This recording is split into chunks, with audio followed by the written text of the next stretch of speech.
With the shit, finna call a blitz, make you call it quits. I can execute the plan on improv off script with my brothers from another living color with the skit. With the shit, finna call a blitz, make you call it quits. I can execute the plan on improv off script with my brothers from another living color with the skit. Yeah, you know the squad I'm bumming with. Try to run with the rock and you fumbled it.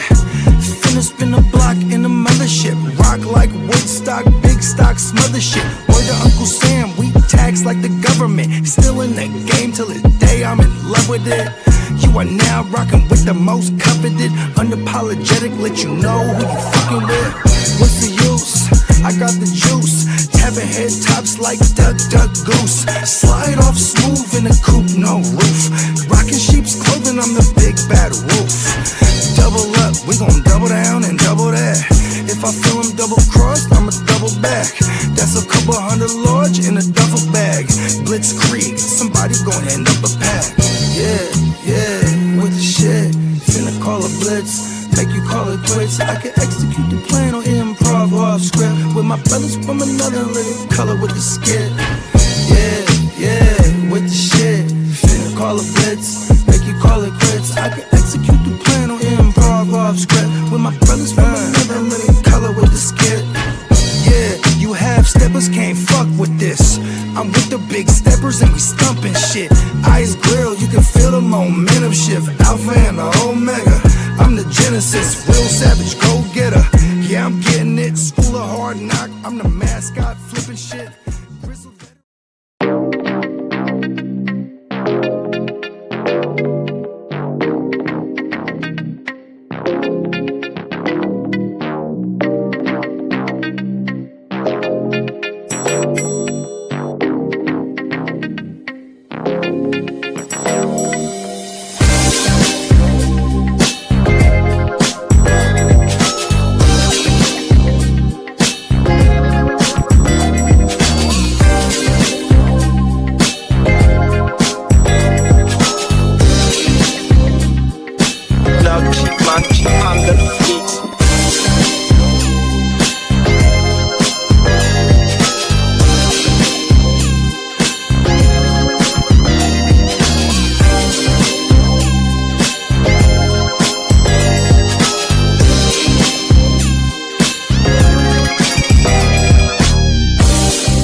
Jamaica.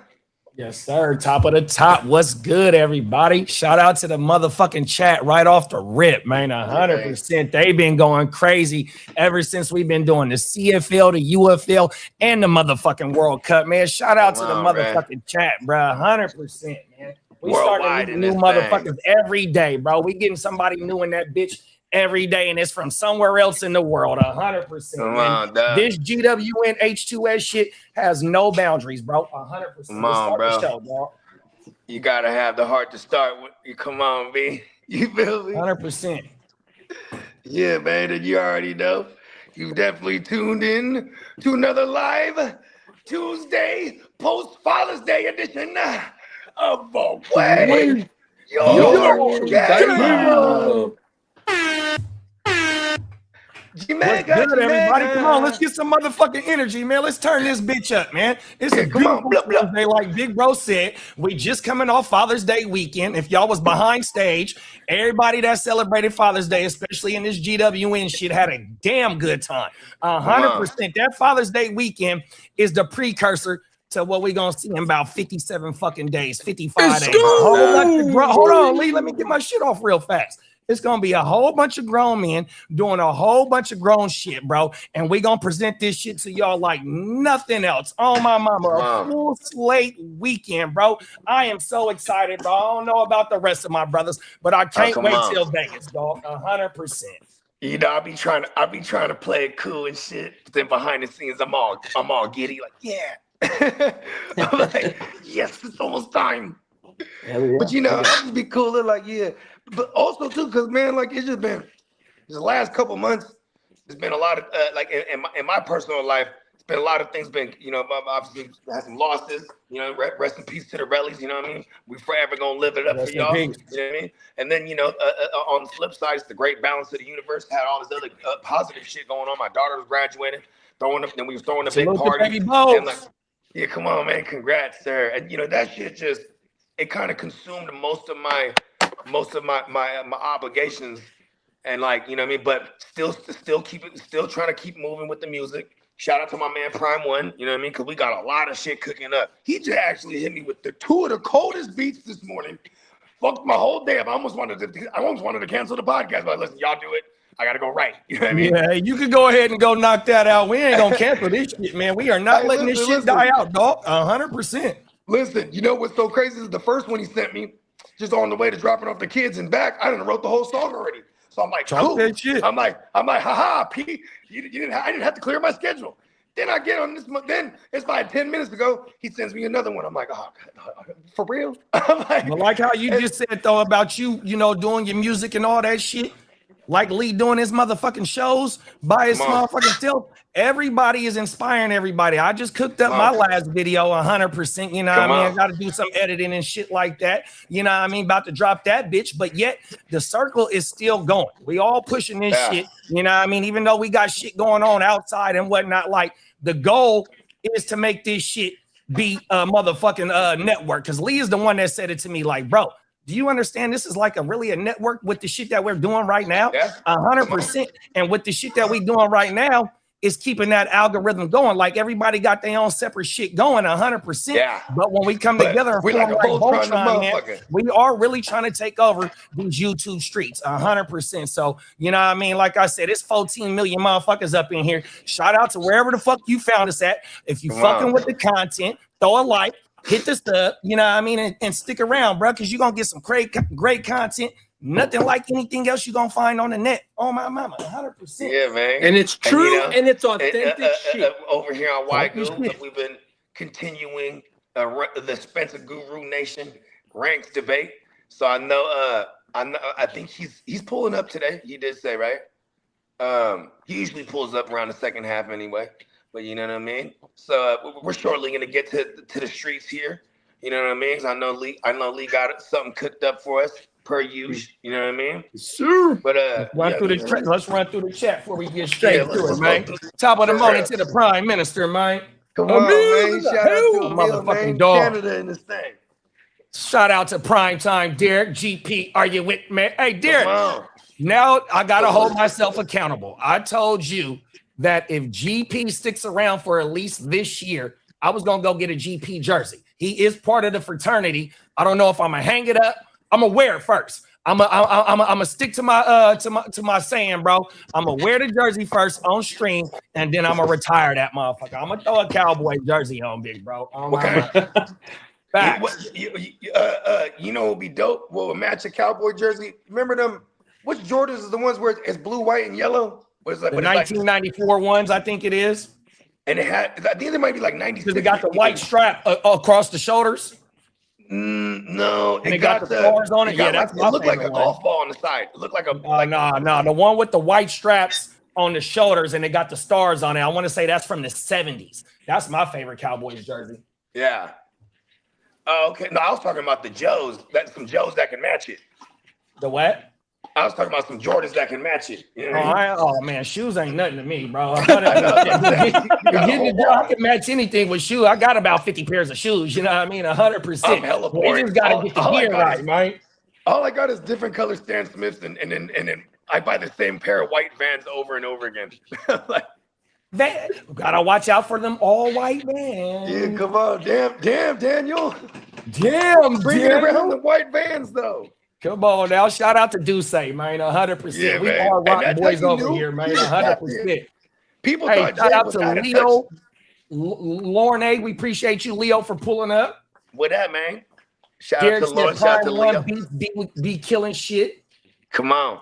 Shout out Emil said, when you guys get famous, don't forget us, brothers. That's all. Hey, look, bro. You right there with us. What you talking about, bro? What you talking about, Willis? Like, bro, you got the invite to motherfucking Vegas. When you got the invite to Vegas, bro, that means you are a part of the fraternity, dog. 100%. So, like, bro, if we do a draft by you, bro, you know you like, come on, Emil, you know what time. I know we gotta go. We gotta do Toronto one of these days, come on now. I mean, the rallies with the AOB, them motherfuckers want to, but see, some of them got felonies. Like one of my homeboys, so the motherfucker just told me. Your ass up in that hold on, hey, look, hey, hold on, hey, look, my boy just told me because he might not let Lee into Canada, bro. Yeah, they ain't gonna let me there. No way. Hey, look, I think half of us can't go to Canada. Actually, yeah, I'm not invited. Yeah, so like I was Canada trying to say, come to us. Like I was trying to say, I was talking to my bruh that's in our league, and that motherfucker got a DUI or some shit like that, and they didn't let his ass in.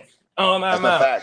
Them motherfuckers really be tripping over there, dog. Hey, but my shit clean though, bro. Even with that little blemish on my shit, straight through. 100%. Yeah. Come oh on. my mama. So let's go see some snowies in Vancouver. Oh shit, I'm too loud. But yeah. Snowies. Hey, shout out to Ali, man. Ali and mom. Oh my mama. Shout out to Ali and his mom, man. We appreciate y'all. Ali and his mom, man. And my big, I remember when you got your GP jersey, bro. Your wifey got that motherfucker for you last year. Yeah, he had it on my show. It was for his birthday. Just I'm gonna go get that bitch, bro. He wore it on the power. The only thing I don't like, bro, like I said, and I said this shit when I bought these two jerseys up here. These motherfuckers is $200, bro. There's no way ever in the world after this GP jersey, bro. I'm not buying no regular jersey. I got all Mitchell and Nesses. I'd rather pay $200 for a Mitchell and Ness than this bullshit up here. This shit is weak as fuck, dog. 100%. Yeah, for decorative purposes only are those other. Exactly, bro. Yeah, that's why the right ones out my mouth. JD, that's why the but ones you know what though? I'll take me. Like for example, I got that signed Ricky Williams one, and then when he came to the crib, I made him sign it again. I was like, hold on, and he looked at it, he was like, that's me. That's because I was wondering. I'm like, how does it work? He told me like he's like, yeah, sometimes the companies will pay you. You sit down for like an hour or two, you just sign a gang of shit. You know what I mean? Remember how Johnny Manziel got in trouble? Oh, that's yeah, he was trying to like insider trade the shit type of shit, right? He was doing what you just said, signing autographs and trying to hide it under the table. Oh, that's yeah, he got in trouble. Because you gotta file that shit too when they pay you. Well, see, back then the NIL wasn't alive. Oh, word, that's right. Damn, we're not that far away from that too. That was only about 12 years ago. Whole world, big bro. And you know what, Johnny, if you go, and this is one thing that I salute to Johnny, because Johnny played with Mike Evans. I don't think he played with Von Miller, because Von might have been right before them. But look though, bro, this motherfucker said like, right, and I ain't just singling out Mike Evans, but what he said was, when I was signing them autographs and my homies that's sending money back to their houses off they stipend, they only get $500 a week or some shit like that. Yeah. Some of them players, bro, like, I got to send that money back home. So Johnny is like, bro, I'm getting all this money, man. I'm finna take care of my squad, dog. He says that in the month. And one more other thing that he said, right? No, it was Johnny's dad. Johnny threw Cliff Kingsbury's Johnny's dad threw Cliff Kingsbury and what's the coach's name? The black dude. I can't think of his name. He threw them under the bus. Under the bus, yeah. He said them motherfuckers wasn't holding Johnny accountable. You feel me? How you gonna be a grown ass man and you partying with Johnny? It was Hugh Jackson. That's Wolverine, huh? Hugh Jackson was the head coach of the motherfucking Browns. The Browns, yeah. Oh yeah, it was Hugh Jackson. Hey, did you know I played in the league with him? That's the one that Plugger had us in. Yeah, and he was talking a gang of shit, like cutting like promo videos. No, I didn't get in that one, but I know Plugger was it was Plugger and Clock. And look at this, Hugh Jackson was talking gang shit. I'm gonna win this league and this and that, and then right away somebody just jumped in there like, I hope your fantasy football manager. Oh, and the tight end was in that motherfucker from the Browns. Yeah. I think I might have been in that league. And he was the one talking shit. AJ Barner. He goes, I hope your head coaching is better than. He said, I hope your fantasy managing is better than your head coaching. And everyone started dying. I was like, oh shit, he played for him too.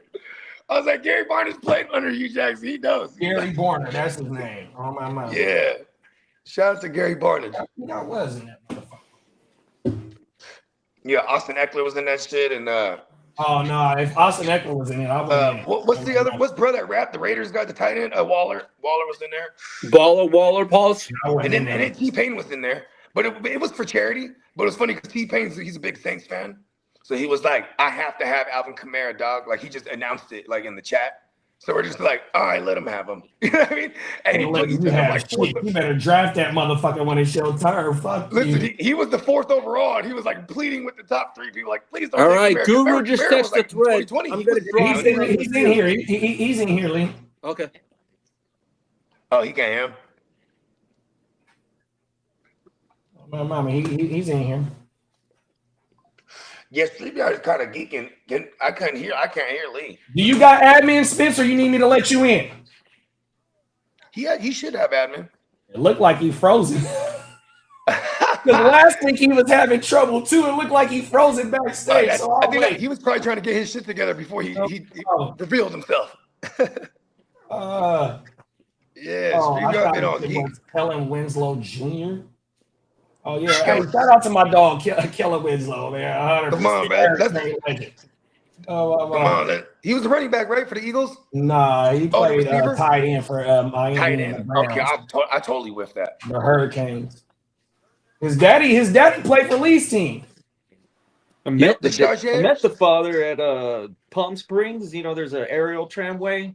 Him and his girl were getting something at the restaurant, and they were in line waiting, and my pops and his friends definitely were like, it's Kaleb Winslow. That's K1 right there. Was it K1 or was it K2, big bro? It was K1. Because K2, he went to high school in San Diego. He grew up in San Diego. Yeah, I remember him being in the paper. Yeah, K2 was going crazy in San Diego. Yeah, K1 though, that's the one. The Chargers, they relied on him for probably like what? Him and Dan Fouts. I mean, not Dan Fouts. Like a better part of a decade. What's the name of the quarterback? Is it Dan Fouts y'all used to have? Yeah. Yeah, Dan Fouts and K1 was going crazy. Dan Fouts, bro. Hey, shout out to all 18 million Look, this shit is going up. I'm telling you, bro. Look, bro, we've been on this motherfucking grind. It is fantasy football. Man, fuck fantasy football season. It's redraft season. 100%. Y'all see we've been doing these rankings these last 3 shows. Big bro about to jump in this bitch, finish off the wide receiver rankings 100%. We're going to have a topic to discussion. Lee about to take us to the motherfucking streets. Let's go. You ready, Lee? No, bro. Let's go. You need me to let you in, Spence? Throw a thumbs up. He might still be trying to. He might still be trying there you to. go. He's here. Let's go. I think I got it. Fucking go, man. What I do, y'all? My internet's been geeking like crazy. I might have to rejoin, but yeah, it was doing that shit last week. I think I'm in here now. What up, fellas? What up, Spencer? Can you hear us? Can you hear us, Guru? I can't hear him. He's not saying nothing. No, I can't hear him here. He's not saying nothing. Let's see. There you go. Yep. Okay, yeah, I got you now, JD. There you go. Oh, that's all right. I'll rejoin then. I'll rejoin from my phone, but my computer's geeking like crazy. I'll be back in like 5. I had to fix it by using an app. It's the only way I could work around. You on the app right now, Gangrene? Yep, I'm on StreamYard's guest app. So that's how Lee should be so good. He be on that fucking app. Yeah, that's I don't have problems with it. I be using the regular phone because the app should be geeking on me. Even worse. The Safari shit tripping even harder on you. Yeah, dog. Listen, I want to try that. I can't escape the Matrix. Oh world. You know what it is too? I think it's the actual physical phone that I have right now too. Just the motherfuckers. Every time I'm on stream, that battery goes crazy. It goes hot and drains the bitch too. Yeah, them is facts. They actively try and phase out your technology somehow. Yeah, well, my daughter just came from the Apple store, and they told her, because we get an update like every 2 weeks, 3 weeks for the phone, right? So she said that the motherfucker at the AT&T store told her, don't use the updates no more. They're making your shit go lower and lower. That's why, because just about 2 months ago, my phone wasn't getting hot, dog. That motherfucker get You hot ain't when you lying, target bro. it. I updated that shit. And Bro, I've been doing all the updates my damn self, and the motherfucker at the store I got it on don't do auto. that shit no more. It On just everything. I had to turn it off the auto update because that shit, you know what I mean? Right, it'll do it overnight on everything. You'll wake up and it says auto install on your shit. You punk motherfucker. I never thought about that aspect too, because it is for damn show that like once they stop. Well, remember they had a class action lawsuit because they was forcing people to go buy new phones. Just like 5 years ago, Apple got caught in a class action lawsuit for doing faulty batteries. You did that. Now they have to build the devices to be capable of swapping your batteries. Yeah, facts. That was part of the lawsuit, is that Apple had to make sure that you can put new batteries in your shit. That was part of the stipulation. Matter of fact, speaking of class action lawsuit, I got $6.75 in my Venmo because Facebook did something or Meta did something. They had a class action lawsuit, sent me almost $7. Y'all better go check your Venmo. You might got a free $7 in there. My girl homeboy Mark, he just came up on 4 bans, part of a class action shit for Wells Fargo, but this is going back to like 2007. Oh, they was the overdraft fees. It was like the 2007 or some shit like that. Was it overdraft fees? Here's the thing. I asked my girl, I bank Wells Fargo. I'm like, well, how do we do this? He was like, he just signed up for it because whatever it was. I said, well, what was it? He don't remember. Right. He's like, I don't even remember what the so usually what they'll do is they'll send you an email, say like, because when you open your bank account and you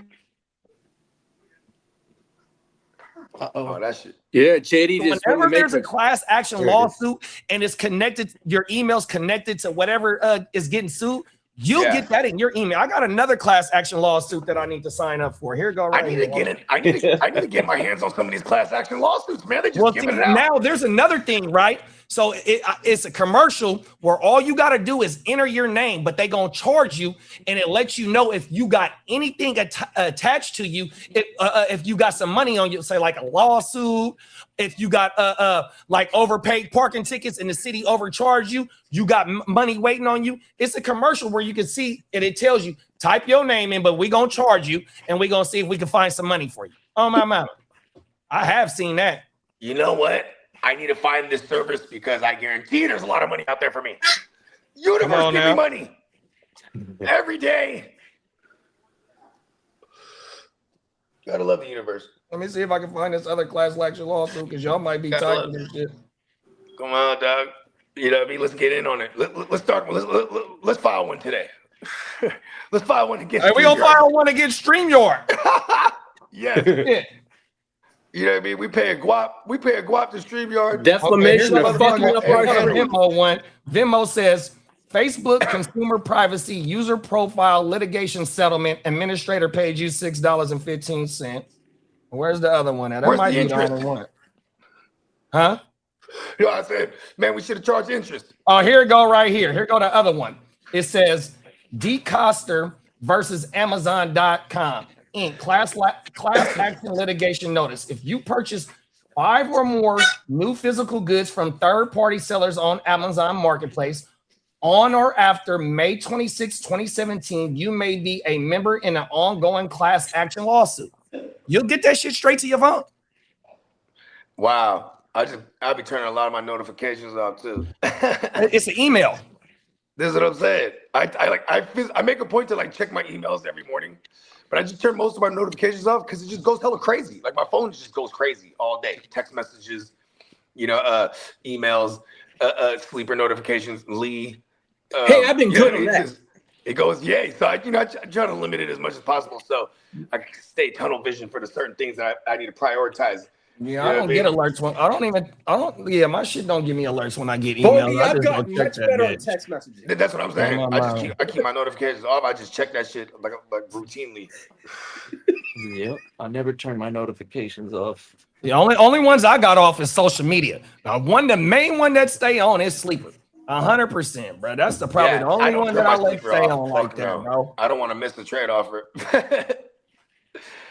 I don't want to miss when somebody drops somebody because I am the dumpster dive king. You need your own t-shirt. You need a t-shirt for dumpster dive. Because of just paying attention, like so world. I need to stop my sleeper notifications for the Padres though, because every time I fucking check it, it seems like they're losing. I'm like, fuck this shit, dude. Take that thing away. Bad luck when I I like not knowing. They seem to do better when I know nothing. It's the best. We got Bakes in the building. What's up, Bakes? What up, Bakes? Let's go. Vegas bound. Come on now. Let's go. Go to the streets. You ready, Lee? Oh, ready. Here we go. 3. I can't even hear him. Can y'all hear him? You can't hear Lee? Yeah, that's me then. Let me click back out. All right. Can you hear him, Kitteh? To the streets. Yep, I got y'all. Here we go. 3, 2, 1. I'm charged up.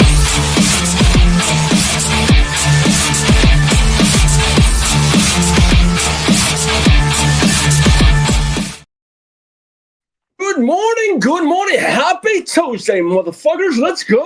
Tuesday, we got 57 days until Sin City upon us. Let's go. Let's go. 12 Sundays till football. Let's go. Let's go. That's an air horn. Jamaica, Sure. JD, That's an air horn right there, bro. League business. Drop. League business. League business. My business. Big My business. We talking That's right. big business around here on this GWN. Yeah. Right?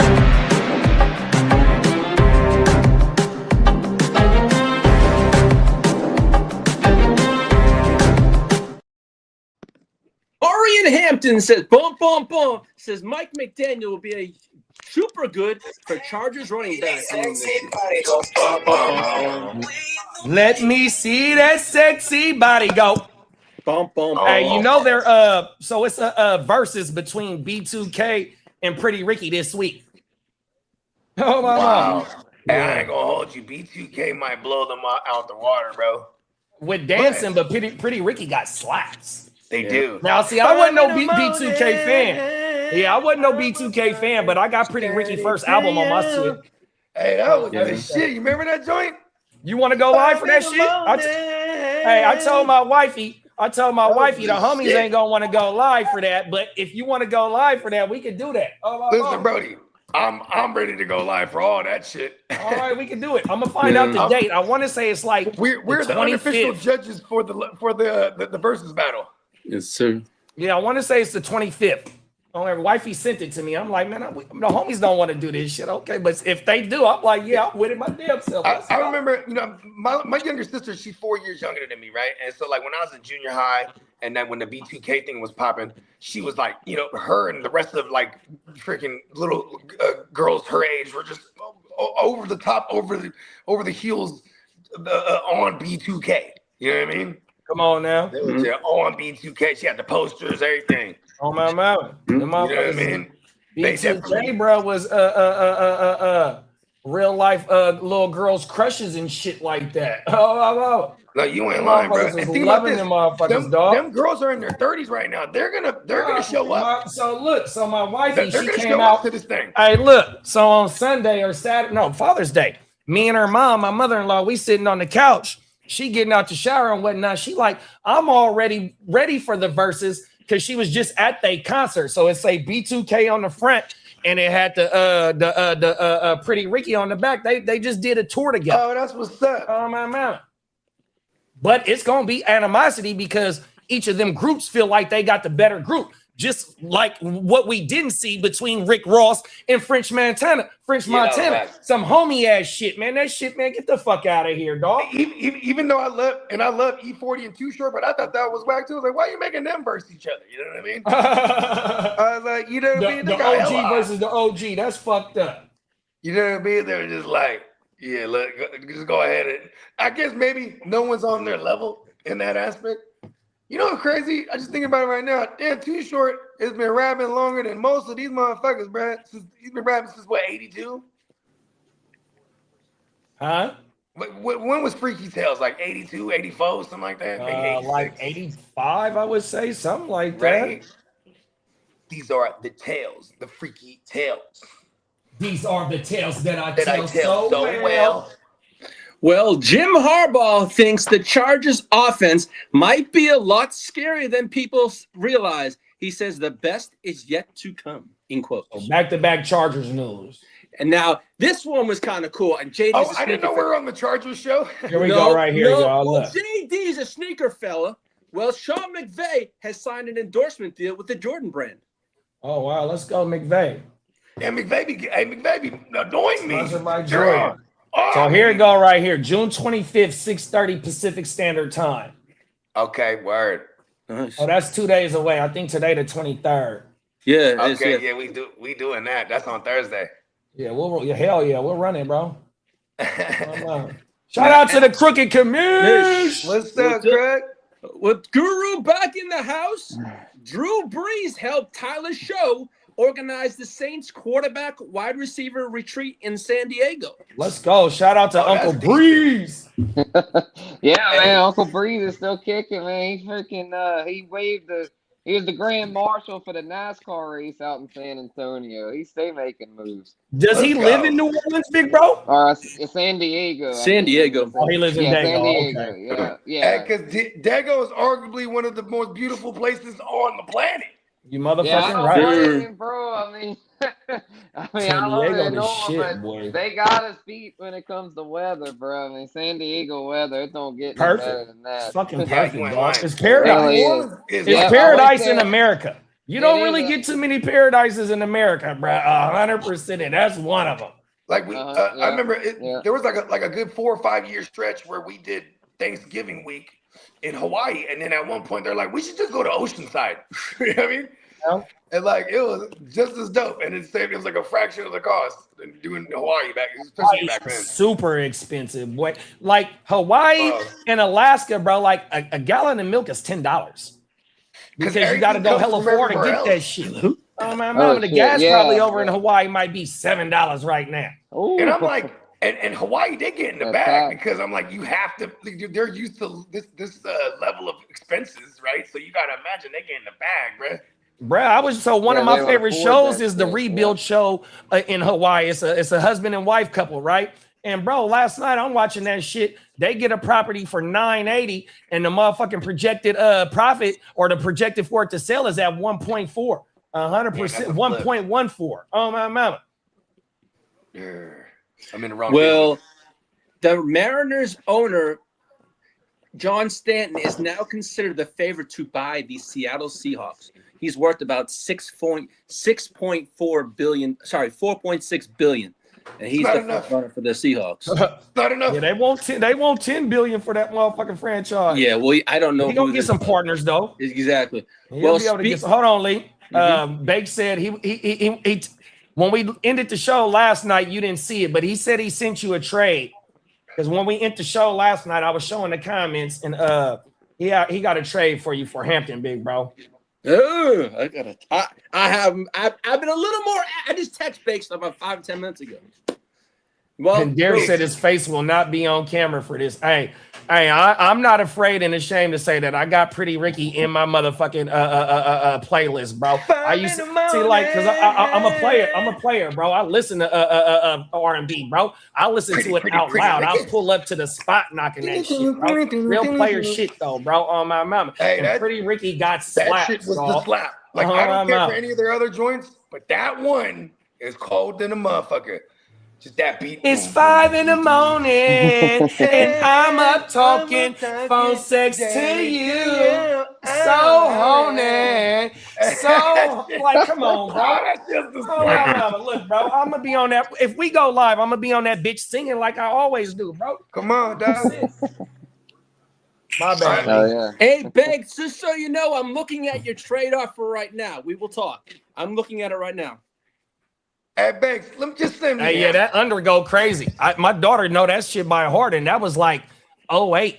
And my daughter was born in 01. She know under. Oh, my mama. Facts. Look, my boy know what he talking about. Everything. Yeah. Hit me on the under? Is that the joint? Oh, no, that's the bass shit. Nah, under. It's a slow-ass song. Take your love, go under. I can't get my pleasure P on. I'm gonna go viral for fucking the notes up right now, bro. Go, girl. Shout out to Pleasure P. Oh yeah, I ain't repping no beat. Like I said, I wasn't a fan of B2K, but Ricky got slaps, bro. Like if you want to set the mood right with the broad in your car or at the house, bro, you put Pretty Ricky on, dog. 100%. Pretty You gotta Ricky know gets what the the panties ladies wet. like, though, bro. They get the patty wet. You feel me? Marco from Z Future. Germany in the building. He said good evening from hell right now. It must be 1,000 degrees in Germany right now. Oh, or it might be like right 80s. there with you, Marco. Yeah, does it get? How hot does it get in Germany? 1,000 degrees. Because he said he reporting from hell right now. Right. Unless he's there's a lot of people that Marco is a down there. fool, bro. And Well, then you the go right lawsuit- here. Hold on, Lee. Hold Okay. on, Lee. You got to share this to the chat. Who? Right You there. can Share that to disclose the it. chat. You sure? Okay. All right. Here we go. Go ahead. Let me just pull this one up. Come on. Well. Let's see what he wants for Hampton. Okay. So No, he's trying to send I would receive the hands, the massage. Watson.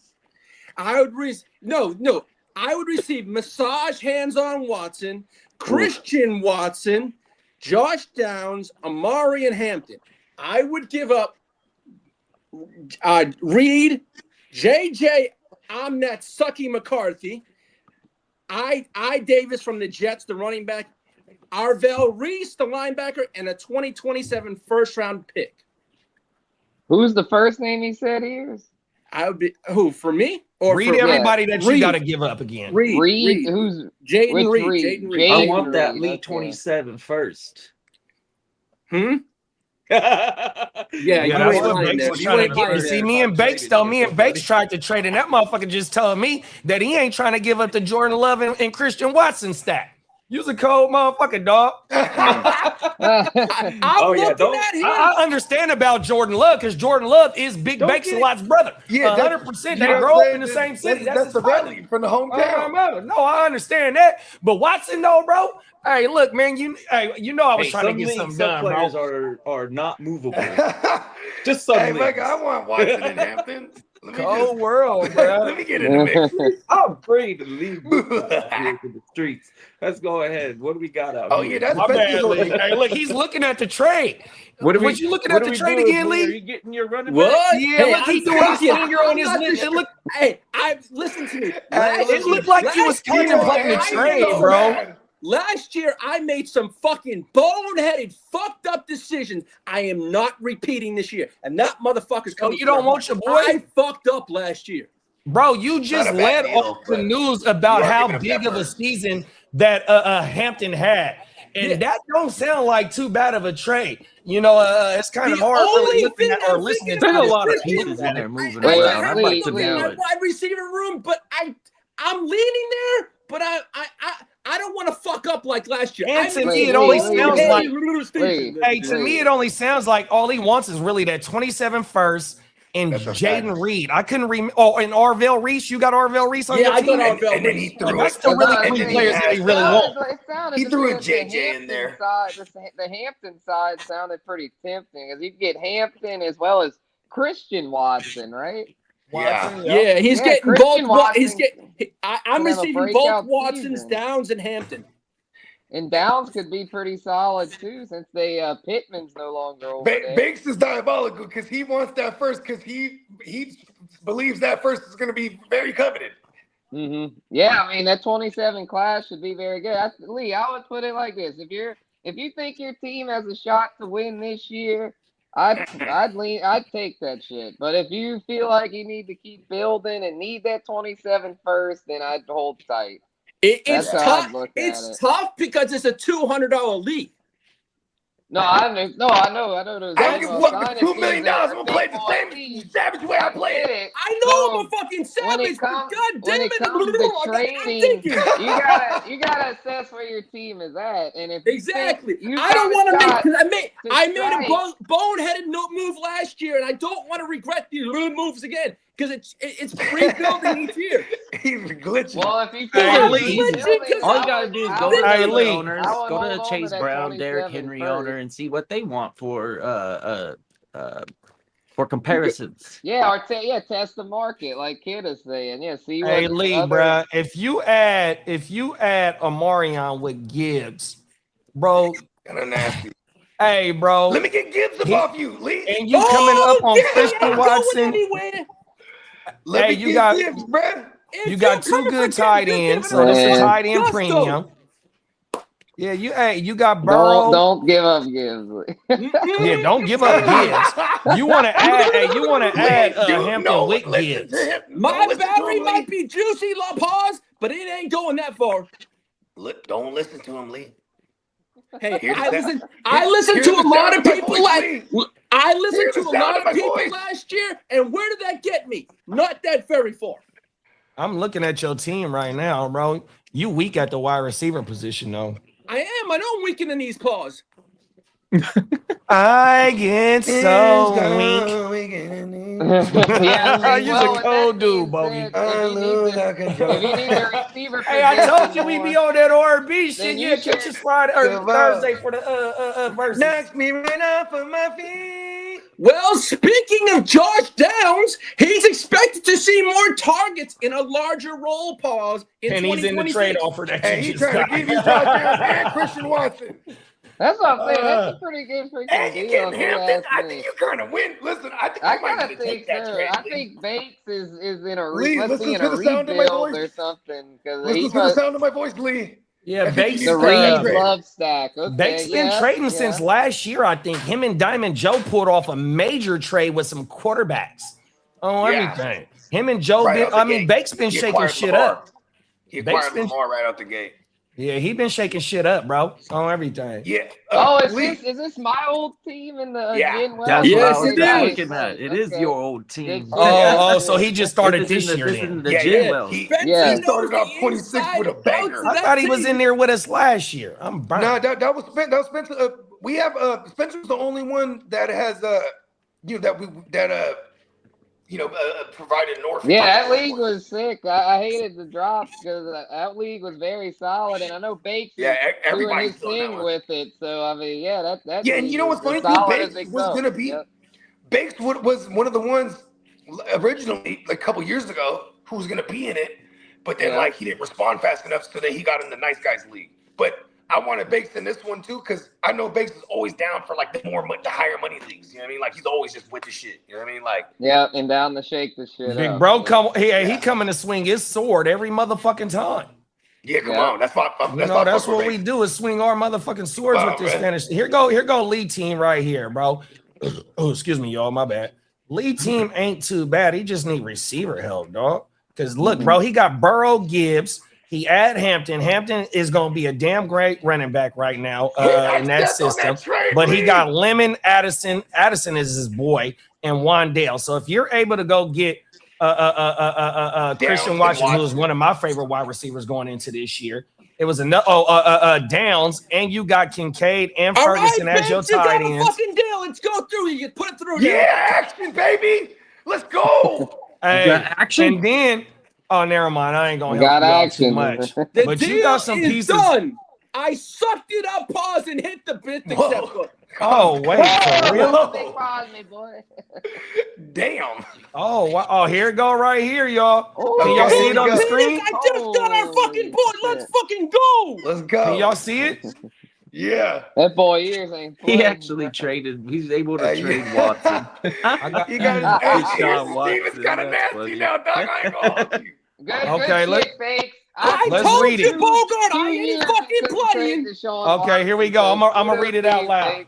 So Lee receives Hampton, Deshaun Watson, Christian Watson, Josh Downs. He loses Jaden Reed, JJ McCarthy, Isaiah Davis, Arvell Reese, and a 2027 first. Wow, I like that trade for you a lot, Lee. Are you gonna win? Now you got to win. Now you have to go.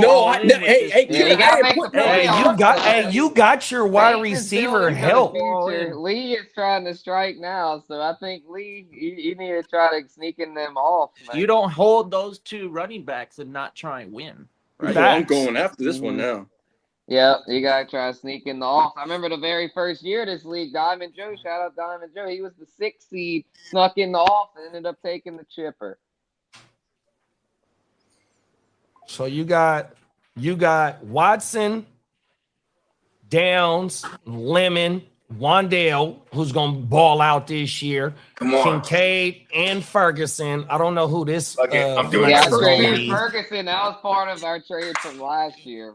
Having Ferguson right there is lovely for him. Oh my mama. Oh, since January. I haven't drank a beer since January. Huh? Oh no, I'm just saying like that. I'm hating on the trade now because I'm in that league. You know what I mean? Like, good shit, good trade, fellas. And see, I can't even see your taxi squad on here, Lee. Huh? I said I can't see your taxi squad because I'm on. My taxi squad is I got Shamir James, RJ Mickens, Fernando Mendoza, Max Clare. Oh shit! You got Mendoza in your taxi? Yeah. I told you boys, I wasn't fucking Lee, playing this shit draft-wise. Lee, who's your other QBs? Just Burrow? I have Jalen Green. I have Danny Dimes. Oh, you got dumbass over there. Okay. You got one-legged Danny Dimes. Yeah, well, hopefully that one fucking Lee, that motherfucker I got a Corky limp. Kirk for you. Lee, I got Corky Kirk. You got. You better go buy him right now. Fucking fart. You better go get Corky Kirk. Well, hey, he might protect you your know, neck. hey, fellas, you know I don't pull off these big trades very often. I gotta let this one absorb. Hey, talk that shit, Lee. No, but here's the thing. When they read off when he first read off the trade, I was like, I would have been took that right there. Hey, read that comment too, Lee. There go your boy. Shout out to Booger Mike. Peters and the bolt splits on cut. Let's go. If Lee doesn't do that trade on Angel like, hey, I got our fucking board. That's all that fucking matters. Come on now. You got Gibbs and fucking bomb, bro. I'm gonna bring the fucking heat this year. I ain't fucking around. Hold on. Hit that rumor drop. Hit the well, you got to say it right though. Listen, don't leave rumors. Surrounding me every day. I need some time to get away. Come on now, y'all. Y'all know what time it is, man. Yeah, come on. Hold on.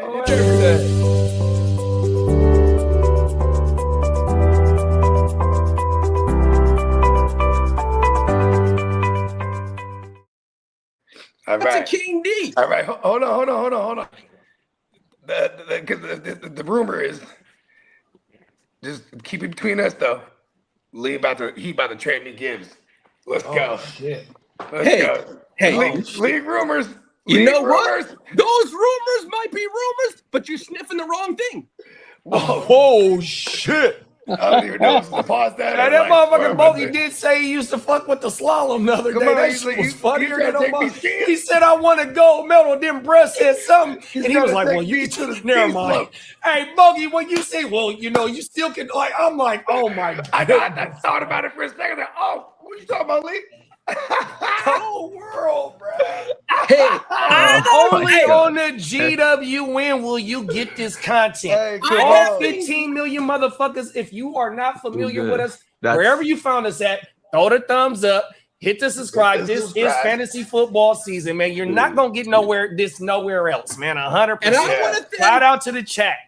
I want to thank everyone that's tuned into the Chargers Power because I'm gonna make this season a fucking good one. Talk your shit, boy. I'm bringing. Yeah, I could tell. Lee's already got like the whole season. I got a guest coming. It's gonna be fucking fun as fuck, and it's gonna be good. You gotta be the most prepared podcast host I've ever met. Come on, talk that shit, Guru. Week 18 guests playing. I was like, man, that is a new level. Come on, bro. I'll tell you one thing. Season one, I didn't think it was gonna. Hey, Spencer, I should send a shout out to you and to Peacock because if it wasn't for the two of y'all, I wouldn't have been able to do it. I'm like, nah, this thing ain't gonna last, right? And the more and more I got it, and then JD and Bogey would say, hey, yeah, you got this. Just tweak this, made some tweaks here and there, did it, yeah. And then I said to myself, I said to JD the other day, I said, I wanted to bring on this guest that's gonna come on soon, right? Who's well known in the sports betting world and as a Chargers fan is gonna come on. but I wanted to bring on last year, but I wanted the show to be better and more prepared before I bring on a bigger guest pause like that. So I get it. And I wanted to I didn't want to do something half-ass pause. I wanted to do it the right way and bring it on when my show was better and much more produced better. Right. We don't have cock at full cock. Pause. Exactly. So I have guests. Hey, that motherfucker said it needs to be produced better. Hey man, what the fuck? By me. I'm just playing with you. Yeah. He's a director. You know what? Shit, that motherfucker is a fool. Hey, leave me on fire, y'all. We need to write more. We need to write in more Kermit into the show. We need more Kermit. Hey, that's during the season. Yeah. But right now, I'm just in Jay. But you know what? Hey, you know what? Hey, Bogey. Peacock, hey, I got a bet. Hey, shout out to Diamond Joe and shout out to my dog Bakes, right? Yeah. Last year, I didn't know what Kalashi was, and they had bets on, bro, right? Hey, what's the over-under on Kalashi right now that he pulls out Kermit this year? If y'all really been listening to what the fuck he been saying, he's not being disrespectful no more. He went and got Kermit, had her in a motherfucking address and a sticky note on there, and he got a Chiefs podcast coming on. I bet you Kermit don't come out this year. Now what? Kermit's coming out, but not you play. Listen, no, man. I doubt it. Kermit has to make an appearance if and when you guys win or lose to the Chiefs. Like he got to come out no matter what. He got to come out no matter what. Hey, Kermit's popping out. You know what I mean? Hey, Bogey, I need some head pause. Hey, Russ said he trying to get it real full podcast mode. Oh, shit. Oh, he bringing it. Oh, he went and got it. Oh, I had to screen off. I got a big mouth, and I like Miss Piggy. Hey, I didn't even have the screen on because Crooked said Portugal just scored, so I got the split screen on now. I want to see if it was Brent. Okay. Oh my mama. Yeah. And Bakes said he got 4 first-round picks. Shout out to Bakes, bro. That reminds me of being in one of the leagues this year. I had 4 myself. And we got a fantasy question. Doing well with the team. Okay. I'm happy to hear that, Bakes. You're doing me proud, man. Come on now, talk that shit, Guru.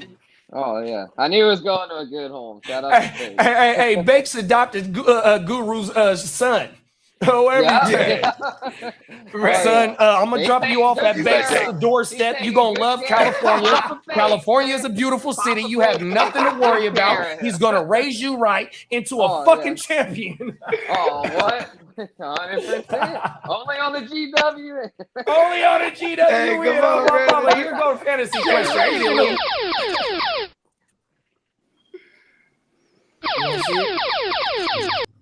Oh, I can read it from Good Marco. What should I do? Yeah, he got a fantasy question. Wait. Oh, okay. He says Blake Watson, Jace McClellan, Jaheim Bell, Kendall Milton, Casey Washington. I don't know what this Ulo. These are all like fourth and fifth string guys. Got these guys on my taxi squad. Jalen Ford, I know he's that guy that's the Saints linebacker. I'd cut him. I would for sure cut Jalen Ford. I feel like a lot of these are probably cut candidates. Casey Washington, though, I think could maybe sub a role in Atlanta. I'd hold him. Not real familiar with the other names, though, if I'm being real. I feel like these are guys that are cut candidates, but hold on to them for now if you can in case they break out. But if these are all guys that I feel like, unless they show something this offseason, they're probably all cut candidates. Boo-boo. Yeah, I'd probably only keep Casey Washington, too, just because he might actually be like the 3. You know what I mean? Right, yeah, I would for sure keep him. The rest of them, unless they show anything, I would cut Jalen Ford. I don't think Jalen Ford's doing anything with the Saints. I mean, they drafted the other guy and they have Stutzman. Yeah, I got Stutzman in a few places. And it's on Caden Ellis. Like, that linebacker core is set. Yeah, I got Stutzman in a few places, Guru. Oh, my mama. I've been holding on to Stutzman since last year. I took his ass off the taxi just because OG gone and he in New York. Right, the Mario in New York. They did bring in Caden Ellis. He'll be the captain, I would think. And then I think though he could beat out Pete Werner. Stutzman could beat out Pete Werner. Pete Werner is okay, but he's nothing special. So it wouldn't shock me if by the second half, Stutzman's the starter next to Ellis. I think he could outright beat him out in camp, bro. Like straight up. Yeah, it's very possible. I wouldn't predict it. I think Werner will still start week 1, but you never know. That's not that crazy of a take because Stutzman is a guy that they drafted with the new regime, like the Kellen Moore, Staley regime, the current regime, exactly. Yeah. And Staley kind of shifted some things around, and that seemed to help. I mean, the defense last year was above average. Yeah, y'all came together, yeah, for sure. Fact. In that final stretch. 100%. Everyone talked about Tyler Shuck, and he did do well, but it was a big part of that was the defense as far as the Saints turning things around in the second half. Yeah. Getting turnovers. You guys started getting turnovers like Dennis Allen was there. And y'all brought the other OG back too. He been with the Saints his whole career. Jordan. Yeah, we have Big Cam's back. Yeah, we talked about that last week. He re-signed, I think, last Friday. Like during the show, I think. Like Lee broke the news, if I remember. Right? I made a few phone calls. Good. That's why I wasn't on the show. Trying to get my man Good CJ. stuff. Working the phones for us, man. You know what I mean? But then to see the iPhone battery started getting all hot. You see that? Damn that shit is crazy, bro. Fuck you, iPhone. Trying to make phone calls, B. Yeah. No, it be doing that shit. Shit crazy, bro. Yeah. What else you got for us, Lee? Oh, I got a lot. Okay, so I was. Yeah, because we want to get to these rankings too. Rams could have extended Puka Nacua right earlier, but waiting may have cost them. Since his rookie, they say Puka is only added to his resume, and if he has another at least season, his price could just climb even higher, just higher for the Rams. He's gonna get like 45. Yeah. Now, as for Tucker Kraft, he could see time on the reserve PUP list during training camp, but currently on track to recover and be ready for week 1. Oh. Now, as for the Las Vegas Raiders, I'm not going to say that name. Let her hear that. Fernando Mendoza says Tom Brady is teaching him how to lead an NFL team. So that's what they're saying. I got a question for you, Lee. Yes, sir. Why did you start off by saying I'm not going to say that? What were you talking about? I'm having them the Raiders. I'm trying to be respectful. Bro, you know I know the answer to that, bro. Because I'm trying to be respectful. But yet you just got out Kermit. Like, hey, like Bake said, bro. Oh, my mama, like Bake said. The over under is minus 500 for Lee bringing him out in the next 3. Hey, look, bro, my word of advice to you is get your shit off in the off season. When the season start, just be neutral, bro. 100. That's I'm not gonna.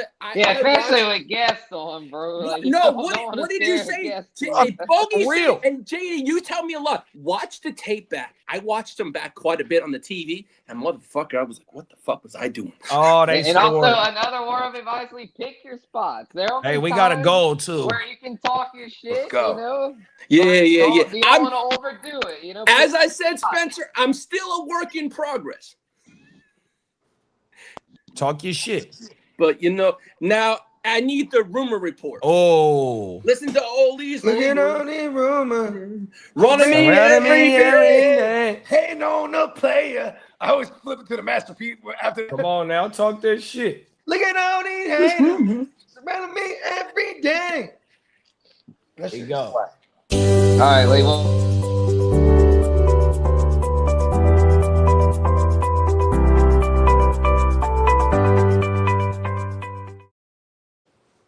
Cleveland Browns have received several calls about Shedeur Sanders' availability. Wow. Several, as in maybe Jets. That was going to be my question. What teams y'all think Jets, Miami. I know the Jets. Pittsburgh. Pittsburgh. Arizona. Arizona's big on. Oh, this is kind of dope, huh? Like, think about it. He has some really. Hey, what if the Colts do what they've always been doing and they go, we're just going to get another guy because fuck the guy who's the starter? You know what I mean? Like, what does Danny Dimes' contract look like? He only got that. He got that Baker contract, that 3-year bullshit. Yeah, it's like a Baker deal. And Baker looking to get paid right now, so they can get out of Danny's probably after this year. Yeah, I mean, Danny's like a prove-it deal. Yeah, he's coming off that massive. He's coming off an Achilles. Okay, so with maybe Shedeur being cold world, and I get that for both. Shedeur, fucking he's a cold dude, dog. With Shedeur maybe being available on the market. What's the boy name that's finna be in the supplemental bullshit? Sorsby, but now you got 2 maybe starting quarterbacks on the market. Now, like Lee said last week, and I think we was on a consensus when we said this shit on Friday, like, bro, it might be a team that's willing to give up a second to go get the boy that's coming in the supplemental. I don't know what you're gonna be able to get Shedeur for, but if you get that motherfucker Shedeur in the right system and the boy what's his name? Sorsby. Because they on TV, them main motherfuckers talking about bro would have been the third quarterback in this year's draft behind Simpson. I just thought of something, bro. Remember? Yeah, he'd probably been a late first. Remember in the draft, one of the teams that wanted to go get Shedeur, and including the Niners, I'm not saying the Niners, but it was, who's the other team? The Eagles, right? Eagles were thinking about pulling the trigger on him, right? If whatever happened, they didn't end up drafting him. I think the Browns undercut both the Niners and the Eagles at that point late in the draft.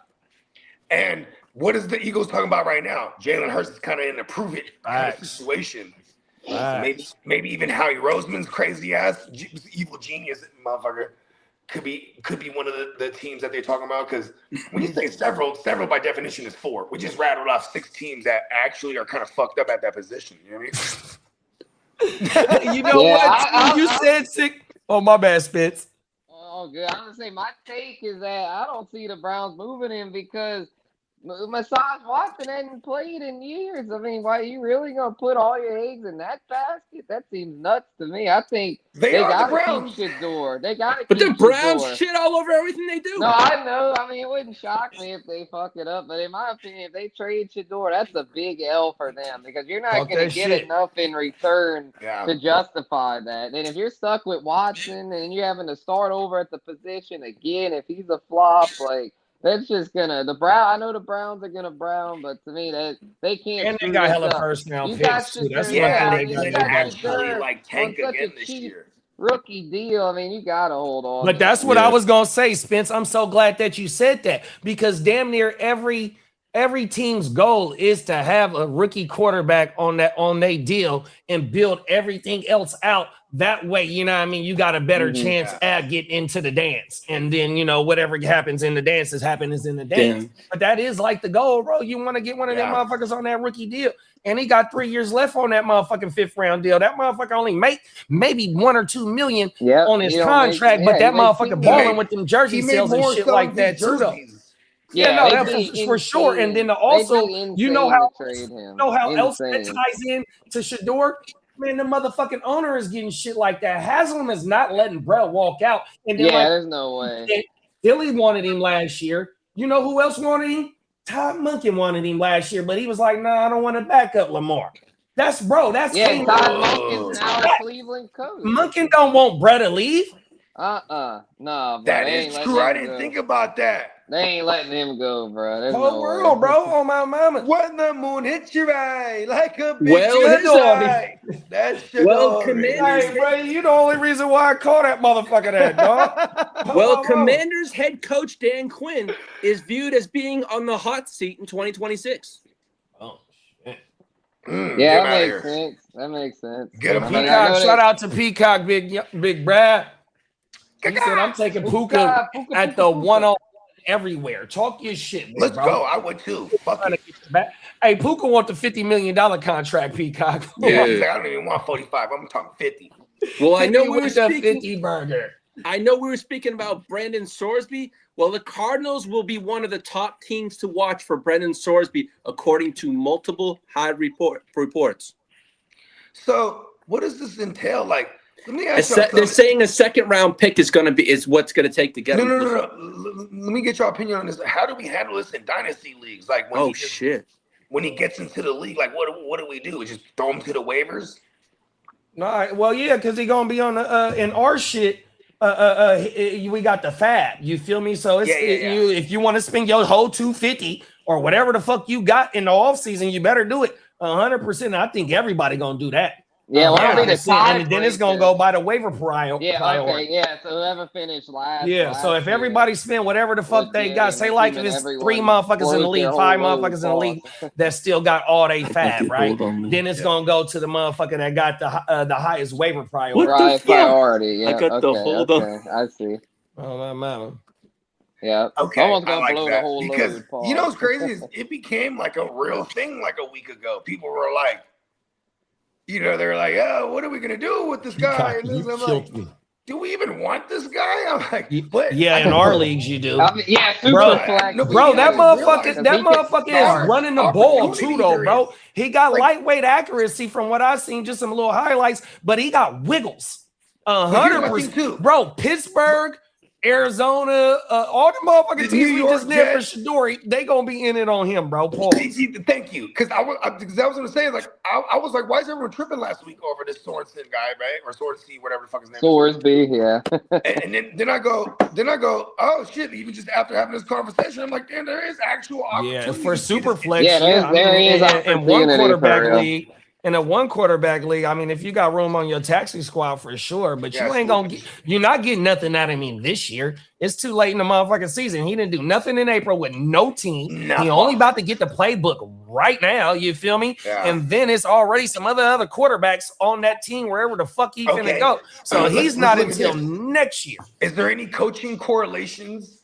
If we find any coaching correlations that he used to like be under these coaches that in school somewhere, if they're somewhere, they're gonna be. That's probably gonna be one of the landing spots. Or one of those. Cliff. I know Cliff. I don't know if Cliff Kingsbury coached him. No, he was Texas Tech. Where's he was at last year. I think he got fired this year. It was the year he before. was still there last year in Washington. That's right. Or was it only he only did 1 year in Washington? He got fired after JD 5. Cliff Kingsbury ended up with the Rams. Yeah. Oh yeah, right. He was one of them. So they're not going to take him. No, he wasn't there. No. Man, I can hella see the Rams taking that kid too. Well, but they said so. Look, so like motherfucking the Jets GM, what's buddy name? That's on Get Up. Oh, never mind. Oh, Tannenbaum. Tannenbaum is like, bro, one of the teams that's really. He didn't say a team, but what he said, basically what he's saying is going to be a team that is an established team. But like how you said, Bogey, about fucking Jalen Hurts, he said it's going to be a team that's kind of like, oh, okay, we might be able to move on from our starting quarterback and just slide in there. Want to establish team. 100%. That's what. Yeah. And that's another thing. It's like if he's coming in as a supplemental player and you give up a second round pick for him, his motherfucking contract ain't shit. You feel me? Yeah, and that's what we talking about. How the motherfucking teams is trying to build around, build their teams is them quarterbacks that don't make nothing. That's a fact. Yep. That's a fact. And here's the thing too is because I've never seen this before where everyone's been going gaga over like a guy. And what was his deal? He had some off-field issues or something. Like, why did he not gambling issues. Yeah, sports betting. I think they said he bet on the Indiana team hella times. I just seen something about that. So when Indiana was balling last year, he was betting on them. He was smart. He was 100%. Oh, he can make decisions on the field, and he can make it. He's a smart gambler. You probably lost it all. Put your fab in for him. Oh shit, he did. The Indy did win his shit. He rode them all the way to the chipper. He know how to make good decisions on and off the field. The Raiders are gonna draft him behind Fernando. Oh, cold world. Cold world. He's like, I gotta go. Fernando's there. Hey, we got Minnesota Den in the building. What's up, Den? Hey. What's up, Den?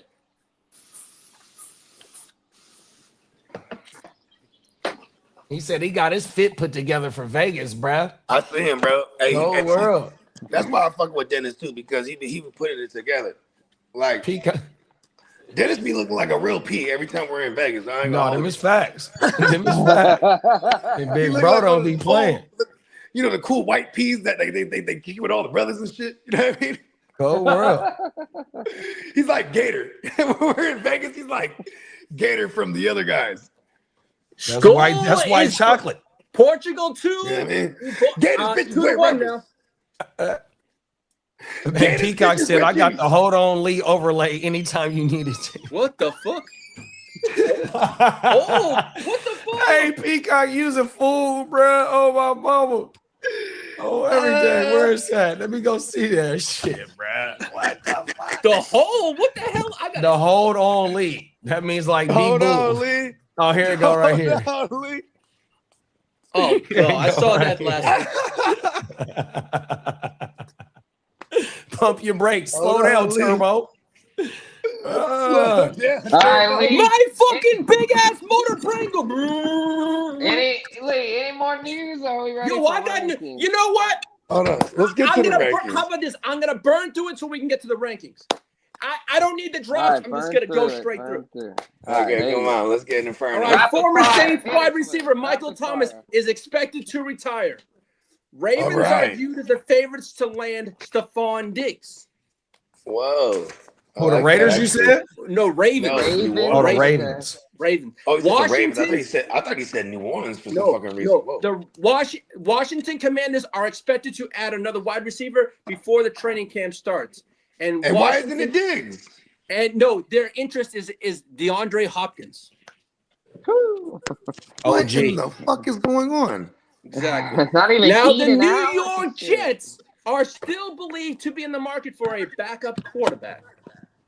Especially with the Geno drama. Now, as wait, run that back, Kitteh. What happened with Geno? Oh, he was accused of some assault by a woman on his kid, but his baby mama or kid's mom came to that and said he's a great father. We just have to do our due diligence and scour the market and see what kind of quarterbacks are out there because it's developing. Shedeur. Yeah, I think the Jets should look into that regardless because I mean, currently the backup battle between Cade Klubnik and Brady Cook. I think Shedeur could play in New York though. See, that's one thing about Shedeur, bro. That motherfucker got the pedigree. He's come from that bloodline, bro. That motherfucker can play under the bright lights, bro. It takes a certain motherfucker to be a gangrene quarterback. It takes a certain motherfucker to be New York Football Giants quarterback, bro. Eli, bro, he played that position. Say what you want to say about him. That motherfucker played over there. He played it how it was supposed to be, bro. And he was a champion for two times, bro. 100%, bro. It take a certain motherfucker to be that quarterback in the Big Apple, bro. I think Shedeur could go to the Jets, bro, and be a damn good quarterback, bro. I would love that. And y'all got three first rounds next year, and then all the offensive weapons y'all just got and that offensive line. Oh yeah, bro. Now, as the San Francisco 49ers could explore trading Mac Jones before the trade deadline if Curtis Rourke develops into a viable quarterback too. Now that's more preferable for the Jets. I'd rather have Mac Jones long term than Shedeur. Like you want to see Rourke. We're going to see like a shit ton of Rourke because it's time to see what the kid got. You know what I mean? And now coming out this morning, but see, that'd be nice, like how Kitteh said, though. He would rather have Mac Jones. I would rather you come and get Mac Jones, too, big bro. Yeah, come on. I'd rather go out and get hey, Steve, what are them 3 first rounders or 2 first rounders you got? I've been shouting we'll send you Mac Jones in a second for one of them. Hey, I'm trying to tell you, hey, look, today's price ain't yesterday's price. So as we get closer and closer to week 8, the value gonna go up. So come and get him early right now. The NFL has informed teams that it will not be holding a supplemental draft, meaning Texas Tech quarterback Brandon Sorsby will not be eligible to enter the NFL in 2026. What? Oh. Well, it just came out 41 seconds ago. Yeah, well, breaking news. Where the breaking news drop at? Shout out to Ears. Yeah, no worrying about bidding on him. Right. Hey, you get to say you fab. Right. We get to keep our fab. Fuck him. About to get traded now because no one can get this kid now. Yeah, they probably did. I bet the NFL did that shit because they didn't want this kid to get in there because of the controversy surrounding him. I bet that's why they pulled the plug on it. Mm-hmm. Damn, not They even didn't want letting this kid. They Tapped didn't in want with the this teams. kid, bro. They could have tapped in with the GMs and got a consensus of like, bruh, where y'all thinking about taking this motherfucker? 5, 6, 7. Ain't nobody said nothing, man. Fuck him. Let him go sit till next year. Now to fuck follow it. up that Mac Jones No one information. wanted him. No one wanted This morning, the headache that comes with that. This morning came out the 49ers reportedly have had talks with a couple teams about Mac Jones already. Oh shit. So Arizona. Oh come yeah, on. yeah. If someone gets injured in camp, they will be. Someone might give up a first for Mac Jones if they're desperate enough. No, not the Jets. Remember when Teddy Bridgewater won 5 of 6, or he won 5 out of 6 games for the Saints, bro. He was immediately picked up as a starter. Yeah, Mac like Jones played Carolina 8 games last year. Yeah, I think Mac Jones. Mac Jones. Yeah, Mac Jones is a top 32 quarterback in the NFL. Yep, So me too. if someone suffers, I mean, let's just say Geno gets a season-ending injury in camp. I bet the Jets offer at least a second, maybe even a first. Because if Geno would get hurt and have to go in the year with club mitts, I mean, your season's basically over before it starts. If you trade a first though, that's considered almost like, okay, this guy is a franchise caliber player. We're gonna keep him long term. I don't know. Mac Jones. My bad, I cannot hear Kitteh too. Let me click back out for some reason. Mac Jones is my favorite. For me. Weird. For the Jets, Mac Jones is my favorite quarterback to acquire for sure. Yeah, at maybe this 2 moment seconds with what is available. or a Geno second and a Smith was third. up there too, though, so I am happy with having Geno Smith as long as there ain't no allegations, just to get 27 under wraps. Like, for sure. if we go into 27 What's up, Ghost with a Monkey? Geno that gave us a lot of wins and fought and did well, then awesome. And then if he didn't do that, then we go to the quarterback market in 27, and that's going to be really exciting. Deliberating the process. If the 27 Jets are in it for a quarterback, it should be really interesting. We took Omembu in the 2025 draft. Y'all took Sadiq, Maury Cooper. I forgot who else was the other motherfucker, right? Y'all building y'all team out. If you can go get Mac for a second or a third right now, big bro, and with all the draft capital you got next year, bro, like, bro, within the next 2 years, bro, they at the top, bro. I ain't gonna say at the top of the AFC, but they contending for their division, bro. It was my favorite pick, but Geno Smith arrived in the building, and I'm okay with that. It's for a Mac cool story Jones too. to cost a first or even a second, because that was really what was talking about. Like when Mac Jones first started popping off as a candidate to be traded, and he was showing out and balling out and winning games for y'all. I want to say, like, people were still like thinking like, man, if we could get like a third for this guy, we should just do it right now. And those are the types of trades that I would like the Jets to consider for Mac Jones now, after receiving now that we have Geno Smith in the building. We don't need Mac Jones. And all right, the league just said look this. at, and all this is predicated on Curtis Rourke too, though. You know what I mean? Because Curtis Rourke had a red shirt season last year, because his last year at Indiana, he tore his shit. But the year before that, he was a highly accurate quarterback, and his predecessor was that's on the fucking Fernando. 100%. So Rourke got a brother. I forgot what school he went to, but he also, had been floating around for a minute, doing his thing in college, and got a little lightweight stint in the NFL. So the Rourkes, and they from Canada. So they got a little bit of a pedigree with them, with the two brothers. So I'm hoping that we can get Brad ready. Hold on, no, for real though. Are they grandsons of Mickey Rourke? Now that I don't know, but Mickey Rourke and Tupac was in motherfucking was it Gridlock? Was it Gridlock? Portugal goal! What a fucking goal by Cristiano Ronaldo! Ronaldo. We watching history. History on the GWN. We got 3 active players in this World Cup fighting for the record right now. That's pretty. Right now, Mbappe is going to shatter some fucking. I'm watching it right now, Lee. I'm always behind you. Pause, bruh. Damn. Lee always breaking this shit on this motherfucking World Cup. I don't like that shit. All right, we got. Hey, Lee, Look, what I want to do real fast, y'all. Lee, let's go ahead and cancel out the rest of the news. That's what I was gonna say. I'm gonna keep it for Friday. We got 2 fantasy questions, and we're gonna fire Spencer's rankings. All right, let's go to the guru. So Peacock said, "I got 4 quarterbacks in a 1 quarterback dynasty, and somebody just lowballed me for Woody Marks or for Daniel or for Woody Marks for Daniel Jones. I should probably counter offer him Aaron Rodgers for Woody, sticking with Shuck as my primary backup for Josh Allen. Try to get the most I can for Danny Dimes." Yeah, I mean, wherever your weaknesses are, I would consider that. But shit, always go for the best wide receiver you can. Yeah, unless he's like running quarterback, he might be able to get creative. Yeah, because like I think he might have David Montgomery in this league, if I remember correctly, or he might have traded away David Montgomery for like Kelsey at one point.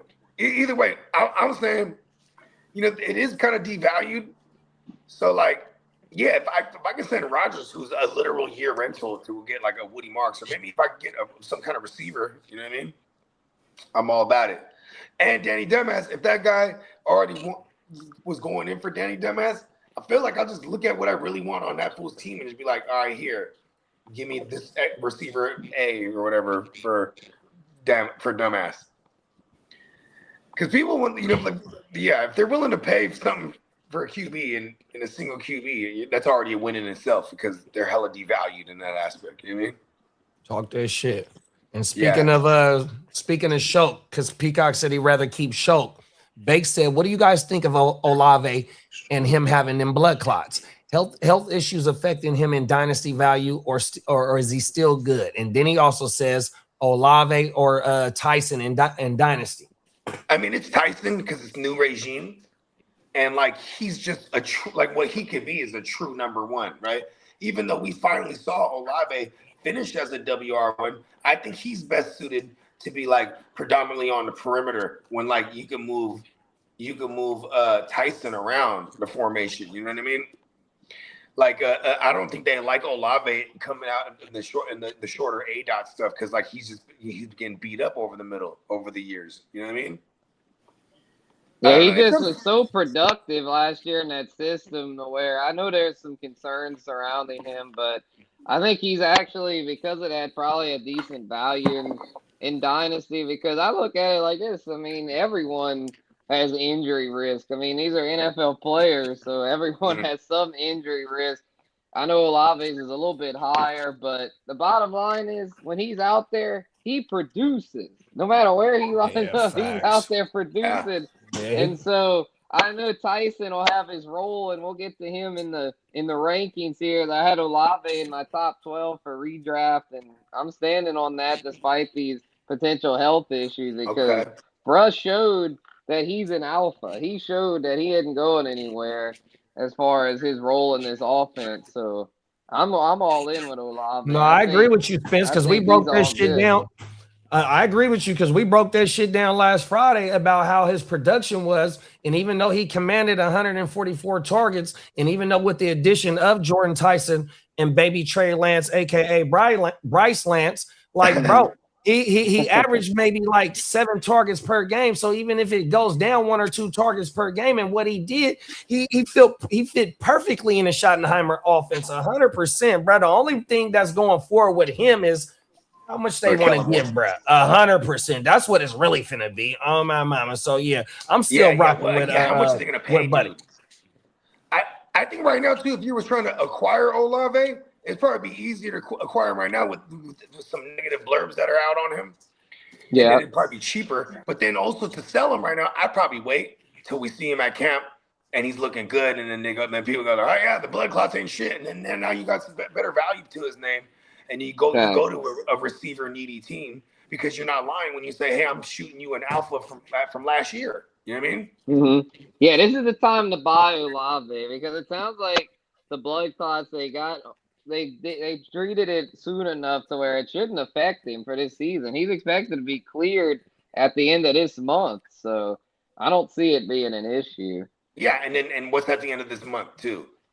we get closer to the training camp. You know what I mean? That's what I'm saying. Yeah, he'll be cleared well before training camp. Yeah, Training they started showing training camp days. July, so yeah, facts. he'll be That's what fine, I just bro. seen that. Some of these He'll motherfuckers be they fine. started dropping their dates. July 26, 27. Motherfucker. Yeah, we still got a rookies month to and go. vets got to report at late July. It ain't just the rookies that got to report late July. Oh, my mom. Shout out to Ghost Monkey and shout out to Albert. What up, Ghost? fellas? What up, Albert? We about to get into these rankings, man. Let's get it, bruh. Let's go. All right. So this ranking series will be the continuation of wide receivers. We did the top 12 last week. So for those that missed the top 12, I'll go over it. We had Jamar Chase at 1, followed by the Puka Nakua at 2, JSN at 3, Amon-Ra at 4, CD at 5, Jettis at 6, Drizzy, Drake London at 7. I like that one. Yeah, Olave at 8. Pickens at 9. Nico at 10. Oh, I like that one a lot too. Yep, Rashi Rice at 11. Okay, And AJ Brown at 12 to round out the top 12. So we broke all that down last week. Shout out to the fella in ears. We broke down the top 12. So now on to number 13, which is for me Malik Neighbors. Got Malik Neighbors coming in at the 13 spot, just outside the top 12. He was originally in my top 12 back a month ago, but he has some injury concerns. He had that cleanup knee procedure, but the latest blurbs on him have been more positive because back then they were thinking he might be out till like week 6, but now they're thinking if things go well, he could be out there for week 1. So I still think he might start off slow. First 4 to 6 weeks, he might not quite be himself. So just if you draft Malik Neighbors, just hold tight because I think once he gets ready or once he gets fully acclimated to the new system, he's gonna be a WR1. So he could easily finish top 12. It's just coming off the injury. He'll probably start off a little slow. So I've got him just outside. It might be a team that doesn't score a lot too, as far as like passing touchdowns. Because like if you have a John Harbaugh there, along with Matt Nagy, they're going to want to run a ton, right? Yeah, so I think, but I think the yards will be there because you know what I mean? Yeah, like, and the receptions, he'll get targeted like crazy. No more Wandale, so he'll be the alpha for sure. Yeah, I like that. Let's go. Put some respect on Nabbers, B. Exactly, bro. I saw some of these lists had him down like an 18. I was like, nah, bro, y'all got to put respect on his name. No, and I was saying this every time we reported like negative blurbs on him. I was just like, "Yo, go trade for him in Dynasty right now." You know what I mean? Yeah. I was like, take advantage of all these bad blurbs. Like the Olave blood clot thing. It's like fucking take advantage of that shit. Buy him now before he gets cleared, and then everyone's like, "Oh, he's back!" I got him. Yeah, exactly. Get him before.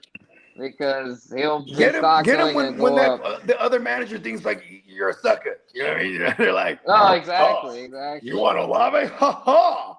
I'd rather the guy that's dealing with something in June than the guy that gets hurt in September. That's a fact. So Neighbors at 13. We got a bounce back candidate here at 14. Or Kitteh's Jets. Garrett Wilson got G-Dub.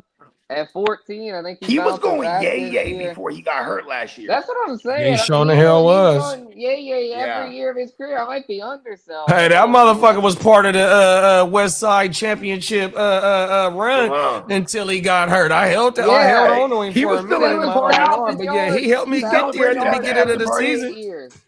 Prior to last year, he was over 1,000 yards 3 years in a row.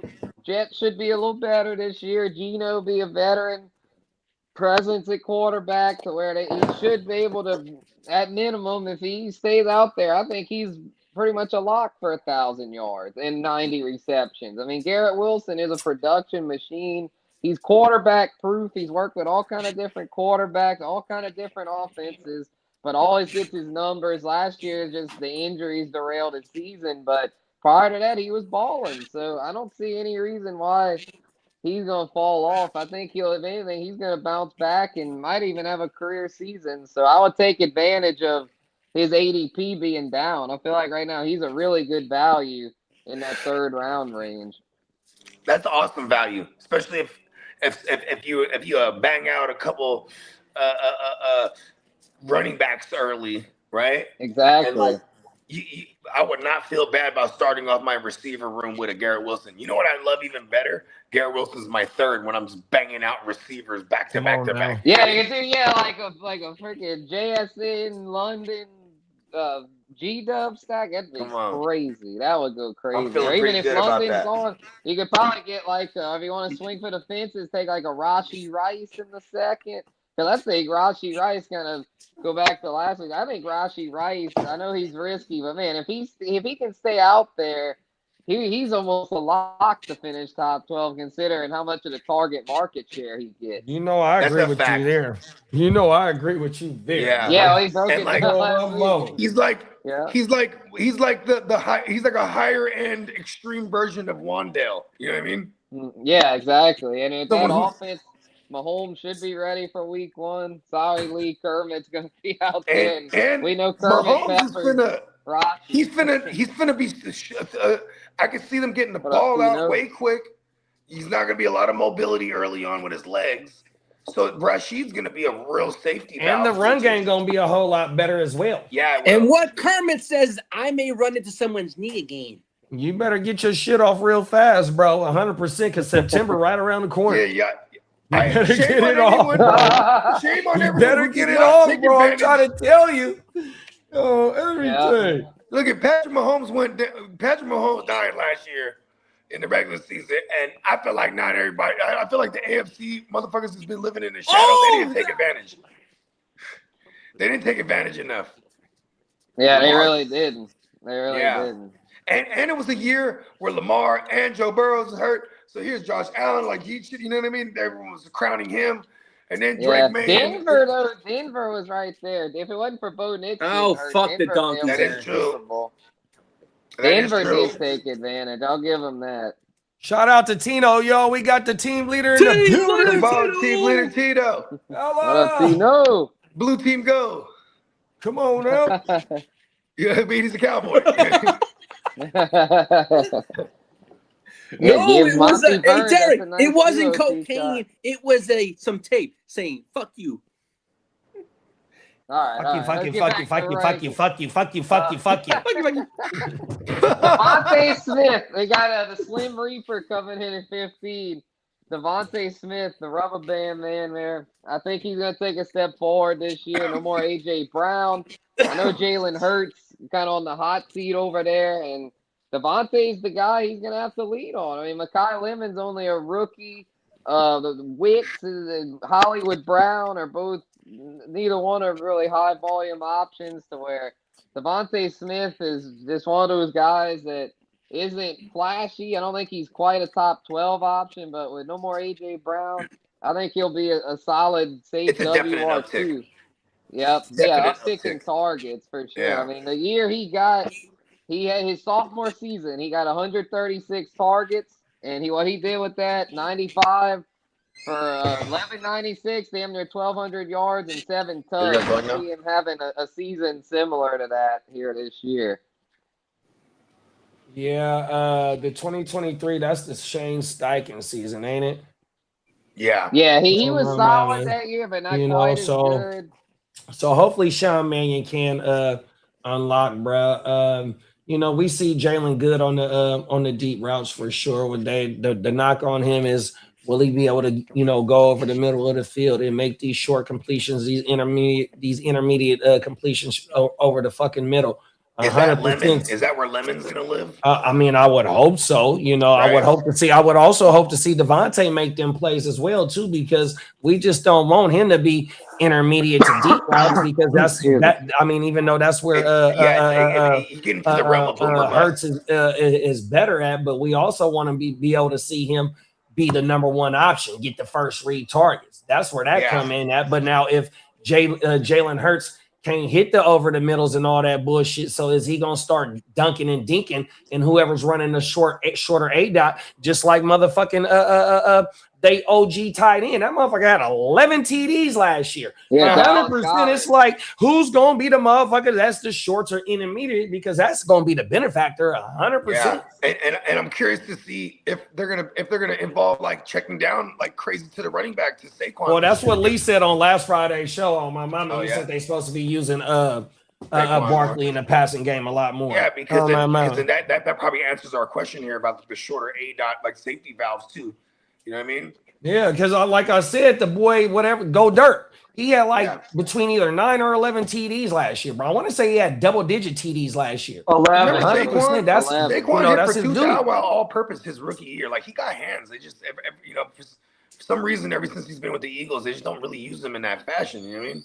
Yeah, the good thing is that there'll be enough for all those guys to eat, because, I mean, Philly is pretty concentrated target market share to where, I mean, even if Saquon and Goddard see more looks, I mean, with no more A.J. Brown, I mean, that's well over 100 vacated targets. So I agree with you. The only thing is that Saquon is taking 25 touches per game, whether it's 22 touches or 18 touches and maybe 7 receptions or some shit like that, or 7 targets.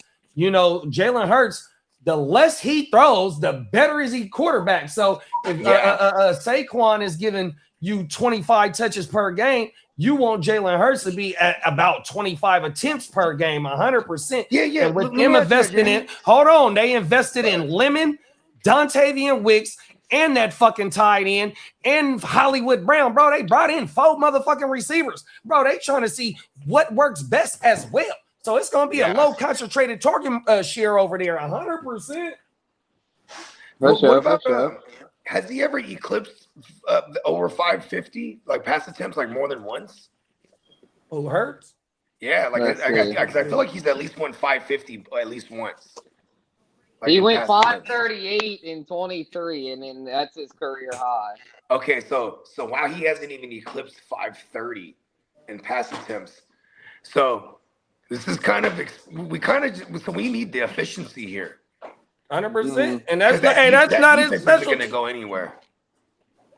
Yeah, well, for sure. Well, yeah, like I said, these rankings are fluid, so as time goes on, might have to knock Devontae a few notches down, because y'all bring up some valid points about it not, being not as much of a concentrated target market share as some are thinking. So let's move on to someone here at 16 who, as of now, it appears he's going to see a big share of the targets over there in Baltimore, and that's Zay Flowers. I got Zay Flowers coming in at 16, and he's someone that isn't always the most flashy, but for PPR, bro, and volume purposes, he gets it. He freaking gets it. He had over 1,200 yards last year. It was a quiet 1,200. That motherfucker was WR7, I think, last year, big bro. He got it in, bro. He was WR7 last year, bro. I didn't know that shit. Bro. He won people chippers for real. Average his yards per game over 71.2 yards per game. So that means on average he was getting you over 7 points just in yards. And in the 86 receptions is nothing to sneeze at. Touchdowns only at 5. That's been that's where he lack at, because he's not a red zone threat. We seen him drop the ball in the playoffs in the end zone. He ain't no red zone threat, but he showed beat your ass. Never again. Oh, my mama, when you got Derrick Henry and Lamar Jackson back there with a running threat, he's gonna produce. Them is facts. Yeah, I agree with you. I'm glad you got him in your as a high end WR2. What you said you got him at 14? 16. 16. Oh yeah, I ain't mad at that.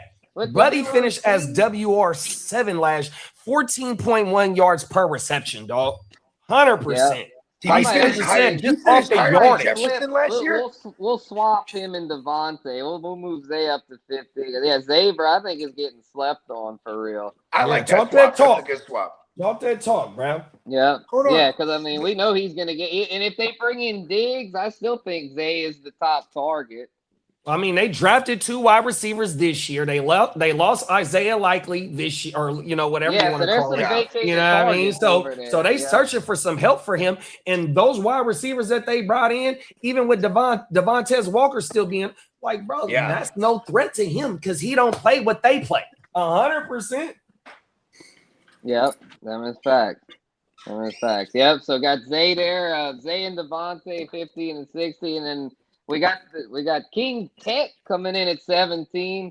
Tet McMillan, bro. He was rookie of the year last year and should continue to build upon that in his second year. You know, him and Bryce Young had a nice connection, and Carolina balled out in that fucking playoff game last year. In that game against the Rams where they gave the Rams a scare. I mean, I think that showed that Tet's here to stay. Like, Tet is not going anywhere.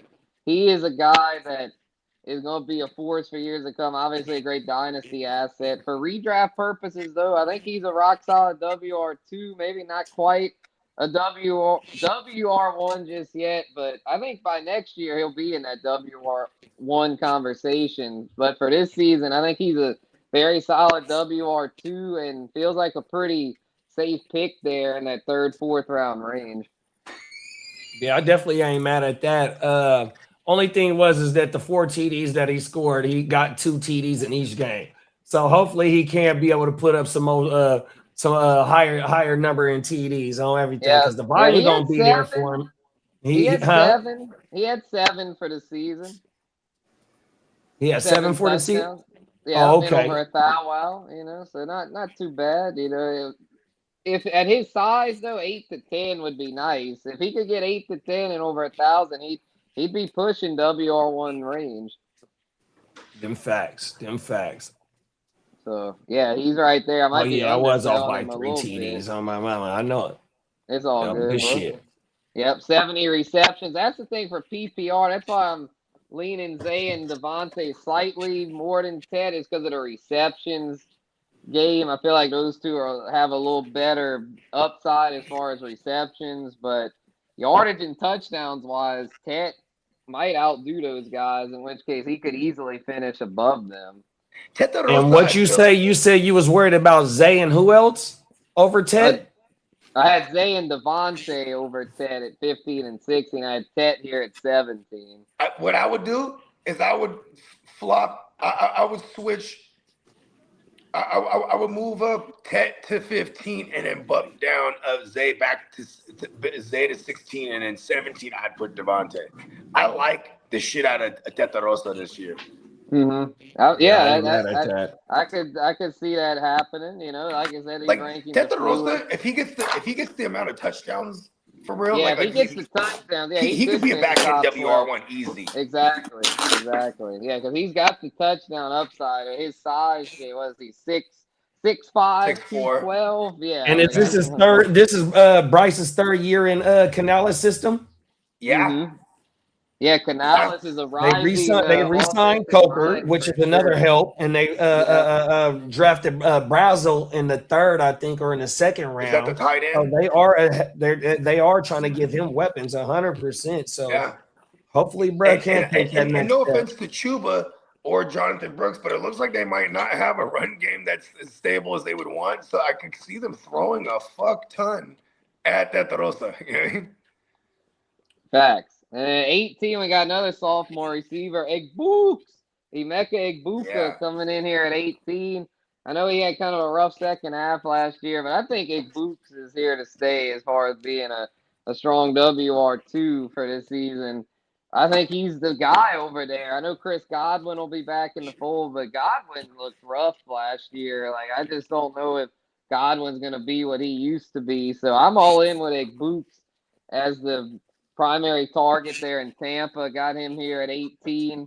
You know, could finish higher than that, but just doesn't have quite the resume just yet to be justified in the top 12 or anything like that. But I think mid-range WR2 is a very realistic outcome for Egbuka, man. I think this dude, he showed what he could do early on, and I think he had a little injury scare mid-year, and it probably slowed him down a bit. But if healthy, I think he's for sure a WR2 for this season.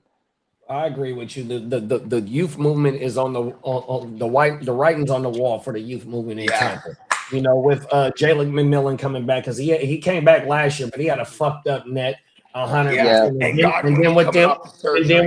And then with them taking Ted Hurst as well, he's a developmental player, but they took him in the 3rd. 100%. Godwin finna be up out of there maybe after this year. So fucking Mbuka's role, even with Godwin and fucking Mike Evans there, Godwin came back a little later on. No, he did play at the beginning of the season, then got hurt. Bro, it's not the ball for Mbuka. He is the WR1 over there. Yeah, he's the first rounder. You know what I mean? First rounder from the actual draft. You know, he's going into year 2. He played phenomenally, then played hurt the rest of the way. Right. And that's what we saw the taper of. Exactly. So like, you know, it was really, we just saw, and their offensive line was super beat up as well. Baker was all fucked up down the stretch. Yeah, they were. They were all beat up, and that's probably one of the only teams outside of even like when you talk about the Chiefs or the Commandos. They were literally just riddled with injuries. You know what I mean? Facts. So yeah, I think he'll do like he did in the first half of last year, and if he can do that, then he might. He's fucking amazing. Ranking. Exactly. Yeah, he's at 18. He could finish 12. So. A lot of these WRTs are right. He could be a tier jumper for sure. Yeah. So coming in at 19, we got T. Higgins. T. Higgins last year was a touchdown machine. Didn't do quite as well yardage wise as he normally does, but I think a lot of that had to do with Joe Burrow being out. If Burrow can return to full health this year, then T. Higgins should get back to close to 1,000 yards. And even without Burrow last year, he had 11 touchdowns, back-to-back years of double-digit touchdowns. You know, his PPR upside's a little capped because he's just not the Chase getting such a high percentage of the targets there. I mean, T. Higgins only caught 59 passes, but he always does a lot with his receptions, and he's very efficient in the red zone. He's a big body, 6'4". You know, if he's healthy, I mean, he's getting 8 to 10 touchdowns. That's fact. So. Yeah, I think T. Higgins I know he's had some injuries throughout the year, but he's usually always out there for most of the season. He's been beat up a lot, but he's played at least 12 games every year of his career, and he'll be entering year 7. He got his bag. I mean, he's here to stay next to Jamar, to where I think with the Bengals airing it out like they do, T is still a fantasy WR2, so I got him here at 19. I love this take too because, like, honestly, like if you ask me, because I'm a super Mighty Joe Young truther, man. When they're all healthy, they have the potential to having 2 guys finish in the top 12, even. You know what I mean? Like, you know, especially if their defense still doesn't show up. But you know, it's really just health with T. Higgins. You know what I mean? Yeah, really just health. Yeah, exactly. If he could stay out there all 17, yeah, he could exceed that ranking. And Tino said Devontae Adams, he said Devontae about to eat. Rams the best team, and they going to air it out like the Cowboys. Yeah, we're getting to him real soon. We'll get to him real soon. At 20, though, all right, Ears, you listening, Ears? I don't know if Ears is here. He got all those ears. He's about to miss out then because we got his guy at number 20. The Lottie! The Scottish Lad. Yes, Bounce back candidate after a really disappointing sophomore season. I think the Lottie will be back to being fantasy relevant this year. Last year, he just kind of fell off the face of the earth. But it was Keenan Allen. Yeah, Keenan Allen fucked it up, but I kind of think Keenan Allen is going to go elsewhere because, I mean, they drafted that kid. And then they have Keenan Allen's currently not on the roster too, so that's exactly. So you know what I mean. And I think the biggest reason why I feel good about Ladd bouncing back is because of the new OC, Mike McDaniel.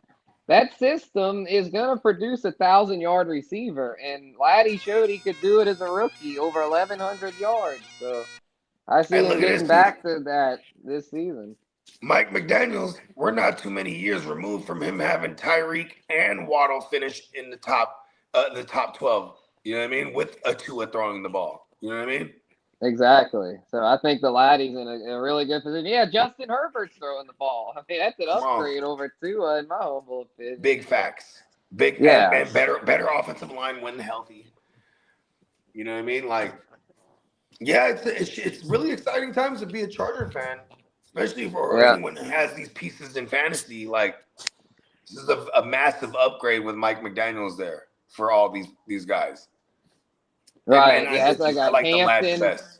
got Hampton as RB10 overall. We talked about him during the running back rankings, and it'll be interesting to see how the rest of that skill group pans out. They got a lot of tight ends over there with Gaston and Joku, and then you got QJ and Harris, and them all battling it out for targets behind Laddie. But I just think Laddie is the clear-cut top option to where I think he's gonna eat. Like, he's gonna eat this year. Like, and he's gonna come at a discount because of how disappointing he was last year. The Laddie. Because he was going very high last year. He was like a second, third round pick last year. But this year he'll probably be more like a late third, early fourth, and that's good value. Excuse me. Oh, good. Sorry about that. So we got Devontae. I know Tito was saying about Devontae. Got him coming in at 21. Devontae Adams. Can't forget about the OG. You know, he isn't quite on the level he used to be, but touchdowns-wise, he's as good as they get. I believe he led the league in receiving touchdowns last year, despite missing 14 a of couple them. games. 14 of Yeah. them, even though he missed 3 games. So he didn't And go. I mean, I'm taking him higher damn near than everybody you got on there, except for I forgot who 13, 14 was. Neighbors. There's a lot of, I'm taking Devontae over Devontae. a lot of them dudes, bro. I might 100%. even Like put Tino Devontae said, right he on one of after the best teams in the league. That motherfucker, a lot of them touchdowns that we just talked about, 14 of them joints, bro, they throwing them the ball at the 2-yard line. And then, They're like, going bro, full- like He's that's like the not goal going line. to They're die going down full because Aaron they going to put Rodgers up 30 points per game. Keyron Williams fumbling motherfucking machine. Puka not a red zone threat like that, even though they can score him up. And all them fucking tight ends that they got, Devontae better than all them in the red zone, bro. 100%. Give me Devontae over all them dudes. They literally brought Devontae over there because McVay was probably like, hey, Matt, you think we could do that back shoulder fade shit from the 1 and 2 yard line like Rodgers said? Bro. Yeah, let's bring over Adams then. They He literally got brought feet over- work. He's just not a super duper physical specimen. His game is predicated off feet work on and technique. fucking hands, dog. And Rogue ain't gonna lose. He's not losing a step, bro. He's still getting busy. Hey, look, he kills people with his footwork off that line, bro. Footwork, bro, 100% right off the line. You're not touching him. Yeah. And he was getting used deep last year too. Oh my goodness. Yeah. Bro, Like Devontae Adams, he ain't dying off, bro. I'm taking him a lot of them receivers we just talked about. Yeah, all right. Here's one: Devontae or T. Higgins. Who we take? Devontae, easy. Devontae. I'll take Devontae over Zay too, honestly. Just easy facts, easy. Yeah, like I would mad at Zay though. I ain't mad at Zay, but like I'm locked. I'm going after Devontae as my WR2 this year, bro. 100%. Okay, all right. Here's one for y'all: Devontae or Garrett Wilson. Devontae. 100%, bro. I'm Garrett taking Devontae, bro. Give me them tutties, bro. I ain't expecting him to do 14 again this year, but he could up his motherfucking receptions this year. 100%. He might hit for dub for all we know. Like, I'm you know fucking what with I mean? Devontae, dog. He might hit on. He missed 3 games last year. Whole world, bro. Like, he was doubling up in some of those games. That's how he Whole got world, bro. And you got Puka on the other side too, even though they play a lot of 13, bro. Oh my mama, he's still getting busy, bro. It gets him, it makes it a whole lot easier for him to get busy as well. Matt Stafford was probably like, listen, look, if they go and got Devontae, Matt Stafford was the MVP. Who Devontae was a part of the back-to-back MVP before they moved on. Aaron Rodgers. Oh, world, you know what I mean? Like Devontae is a massive piece there. You know, I'm gonna hate it when they get to the point in the year and then they go ahead and add Tyreek Hill just for the fuck of it. Watch this. They're fucking crazy, dude. I hate the Rams. You call them the Hollywood Rams? The Hollywood Rams, all-star power. All-star power, facts. Come on. Oh, world, fuck them. Yeah, fuck them. So 22, we got Jalen Waddle. Ears is back. Okay. Yeah, Ears. We had Laddie McConkey crack the top 20, bud. There you go. Okay, I can hear Lee, but now I can't hear Spencer. Oh shit! I'll be back. Yeah, fuck them, Tino. You ain't never lied, big bro. Y'all got me. It's beef right there. All right, so yeah, Jalen Waddle at 22. I think he's gonna bounce back this year. First year in Denver. Yep. Bo Nix, Sean Payton's system. I think that's going to be a recipe for success. I think he's a WR2 this year. I think he'll. I know Sutton's there, but they paid Waddle, man. Waddle's a guy they're going to feature. They gave up a lot to bring him in, and he's a little younger and in the prime of his career. So I think if healthy, Waddle for sure finish top 24, maybe even higher in that system. Okay. Bo Nix led the NFL in pass attempts last year. I want to say this.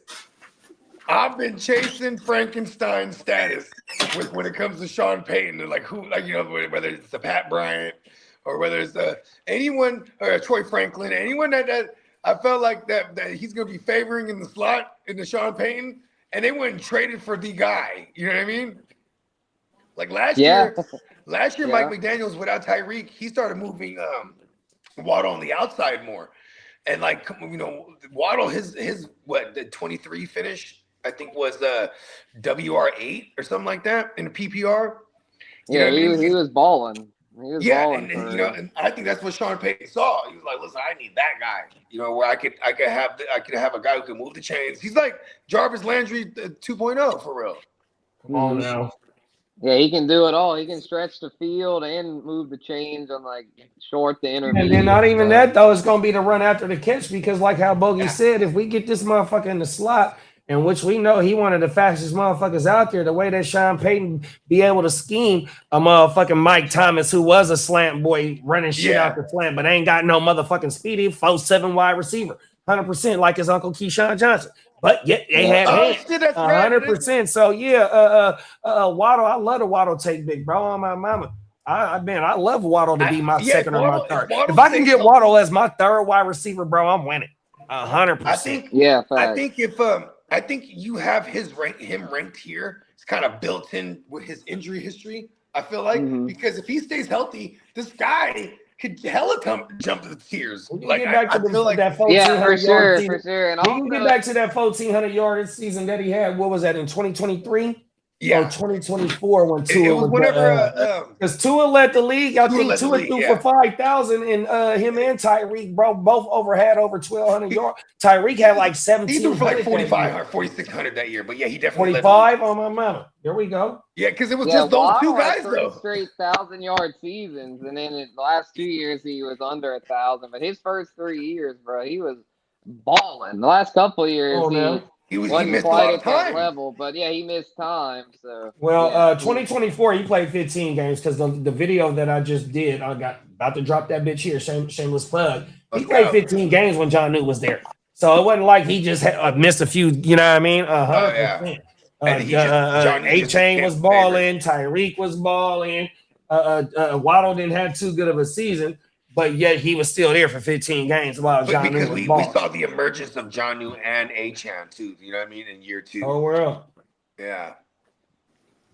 Yeah. So I think a change of scenery will be good for Waddle. It's just that Sutton's still there, Troy Franklin, Pat Bryant. Good, easy Ingram. Good bit of competition for targets, but I think he'll get enough to be WR. And if it's one thing that we could point out. Where I like where your ranking is too, just like even in the world where he stays healthy the whole year, this is a safe ranking right here because Sean Payton will move that ball around. Like everyone, they target the fuck out of everybody there. You know what I mean? Like I mean, Bo Nix led the league in pass attempts last year. Yeah, but even would you rather have Pickens and Lamb or Devontae and Newton? Ooh, that's tough. Pickens and Lamb somehow. Yeah, I think Pickens and Lamb, but it's close. And then he said Waddle or Flowers. I'm gonna lean Flowers. I like Waddle, honestly. Well, the reason why I like Waddle is because I'd rather get the value on Waddle. Like I feel like I'm gonna pay less for Waddle. Born Flowers gets hurt, and we don't predict injuries. Flowers, his production is there, bro. Oh my mama, he won a Lamar, and just the way that they play their offense, the way they set the defense up, bro. He beating everybody over the top, bro. 100%. Flowers got a higher chance of finishing back in the WR position, WR1 territory than what Waddle. We gotta see if Waddle can jump all the way up and be the number 1 wide receiver. And they still got, like how you said, Bogey, they got Sutton, they got your boy Troy Franklin, You said Pat Bryant. Mims, They got RJ Harvey who can catch the ball and go take it. They're gonna throw it at so we got to see where he fit in at. Give me Flowers over Waddle. Okay, I'm with you on that. Yep, I agree. I gotta start putting more respect on Zay Flowers' numbers, bro, because it's undeniable at this point. Yeah, same. I feel you, Bogey. It's like when it's just the role that he plays, and he plays his role well in the offense. You know what I mean? Yeah, Mark and he's going into year 3, huh? Is this year 3 or 4? Yeah, Mark Andrews. I don't know. Having a more year 4 for Zay. Mark Andrews having a reduced role has helped Zay. Yeah, Mark Andrews is gone. Cool. Yeah, he's still there, but he's still there. It's just a reduced role. Likely's gone. Isaiah. He's there for half the year, Mark Andrews. So, yeah, and it's even when he is there. I mean, it's a reduced role. So he's not. Because of his diabetes. A lot of injuries. Yeah, a lot of health problems. Yeah. Tino said, "Thanks guys for the support. I would take Devontae and Nuke. LOL." And then Derek said, "Give me Pickett and Lamb." Hey, shout out to my Cowboy brothers, man. 100%. GP, are you with? Hey, Derek, here we go. Hit the drop. Are you with that? Hey, let's go. With me. Oh yeah. Hell yeah. So we got a breakout candidate coming in at 23, and that's Luther Burden. Let's go! Let's go, Spence! I didn't know where to rank He made the top 24, big bro! I got him in there. I had to put respect on his name, bro. Let's go! Doing some mock drafts and shit. I was like, man, Luther Burden. But then I started doing research, and I was like, bro, that motherfucker is on my must draft list for 2026. He really emerged 100%. Last year for real. He passed up Rome Odunze as the top receiver over there, and I think that's here to stay because Luther Burden has all the talent you could ask for. He went later than he should have. He should have been a first-round pick. I mean, this kid has potential to be an elite receiver. And so I think he is just scratching the surface of what he can do. So I got him getting that top 24 finish. Caleb Williams, I think, will be among the lead. I don't think he'll lead the league in pass attempts because they run it a good bit there with Ben Johnson, but they do air it out too. So they're going to air it out enough to where I think Luther Burden's a really good breakout candidate. So I got him at 23, and he could easily be one of those tier jumpers, as Bogey likes to say. Facts, bro. Like you said, even though Manungai and DeAndre Swift, they run a 50-50 run balance over there, right? But I'm finna pull the numbers up. This motherfucker, Luther Burden, his shit was so efficient with Caleb Williams, and his ADOT was so short, bro. It's like he's the one, like, and then his first, hold on, let me put the shit up. His first read targets, dog. Hold on, Burden. Oh my mama, bro. Here we go, right here. This dude, man, this shit was so efficient last year, dog. And he didn't start to take off until later in the season as well. I can go over his game log: 60 targets. 47 receptions, 652 yards, bro, on 47 receptions, dog. 334 yards after the catch, a.k.a. Deuce yards. 100% design targets, 15, 1 per game. We got to get him the ball. First read targets, 2.3 per game. We got to get him the ball, dog. Hey, Spence, bro. Hey, he finna be a tier jumper this year, 100%. I'm glad you got him where he at. I hope we could delete the stream right now because we don't want to bullshit ADP. Oh my mama, I'm trying to bring his ADP on my must draft list this year. It's already up there. That's the thing. When I was doing those mocks, I was like, man, his ADP is already up there. Bro, I've been standing on that since last year, though, bro. Like 100%, bro. I've been saying this shit for a minute, I've been the Romo Dunze guy. And like it's hard. Yeah, I wasn't a Dunze guy too, but after doing the research, I was like, yeah. I'm trying to tell you, I agree. Yep. So coming in at 24, we got another OG, Mike Evans. I got Evans here going Niners. You know, a change of scenery. We talked about Waddle, the change of scenery guy. I think Evans, a change of scenery could do wonders for him as well. He had his first 9,000-yard season last year, but I think he'll bounce back assuming he missed healthy. A lot of time too. Yeah, he missed a lot of time at the hamstring stuff. He is getting up in age. He wants 1,000. He wants to add another 1,000-yard season to his resume so he can match Jerry Rice. Wow, he's a Niner. Let's go. Exactly. So he's got a legacy. He's following in the legacy. I mean, all the great receivers there. I mean, with Jerry Rice, T.O., I mean, the list goes on and on. And he's a future Hall of Famer, Mike Evans. So you know he's going to be motivated to put up some strong years with the Niners. I mean, he could have 2-3 more 1,000-yard seasons left in the tank. So I think he's a back-end WR2 with upside for more. I mean, if he catches 10 to 15 touchdowns, I mean, he could easily exceed this ranking here. I agree with you. And also to double down on that is that we're going to get back to being a power run game. 100%, bro. It was at 3.6 yards or 3.7 yards per carry. Fucking horrible. 100%.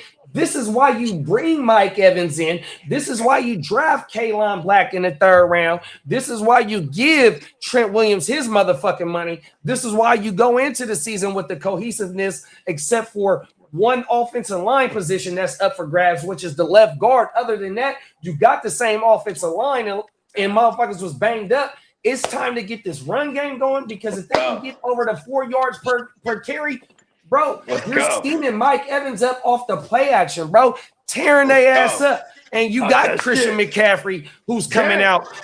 We seen what he did in the motherfucking receiving game last year. And then you got Keyron Black, who they say he's looking nasty in camp. 100%. We get back to that dominating run game that we had in 2022, lost in the NFC Championship, 2023 Super Bowl year. The last 2 years of football, they've been terrible, bro. We got to run the ball. That way it helps Brock Purdy be able to drop back, scan the field, dimes. 100%. Sucking the defense up, bro. I keep saying this shit about my team, bro.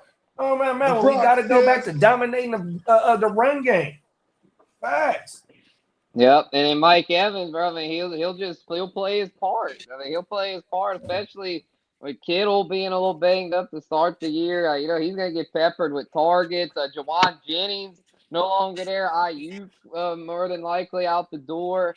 To where, I mean, what's the target competition? I mean, you still got Ricky Pearsall, DeMarcus Robbins. Is DeMarcus Robbins still over there? Yeah, he's still here. The only thing with the Niners is like you really don't have to have a lot of targets to eat. Yeah, that's the thing. Speaking of Brandon Ayuk, Brandon Ayuk did 1,400 yards on 75 catches. That's like 17 yards per catch. That's what Mike Evans do.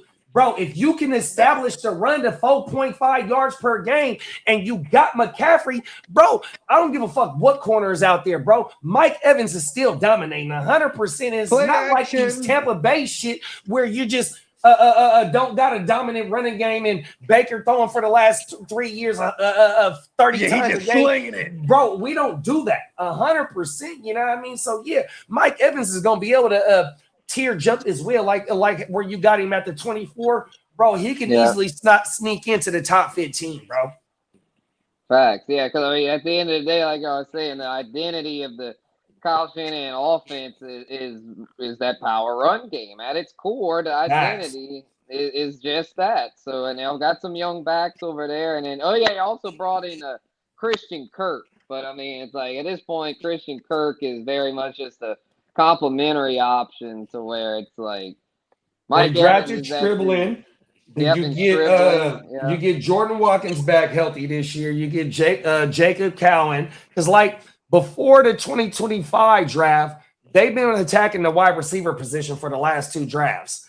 They took Ricky Pearsall and Jordan Cowan in the same draft, and then the following year they took Jordan Watkins, and then the following year they took Striblin. Bro, they've been attacking the wide receiver position for the last 3 drafts. You feel me? 100%. But now you get Mike Evans, bro. You've never had that type of wide receiver since Randy Moss, bro. So now you only get maybe 1 or 2 years. But just imagine these young bulls learning behind a future Hall of Fame wide receiver and what that can do for them as well, bro. Yep. Things are looking up for the gang, man. So, come on now. Coming in at 25, we got a bounce back candidate, Scary Terry McLaurin, the laddie, coming in at 25.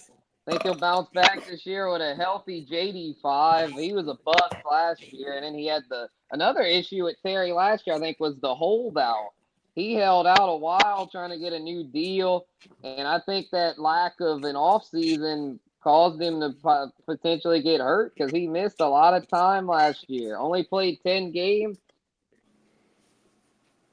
That's all he played was 10 games last year? As they come. 5 straight, looking at it right here on a PFR.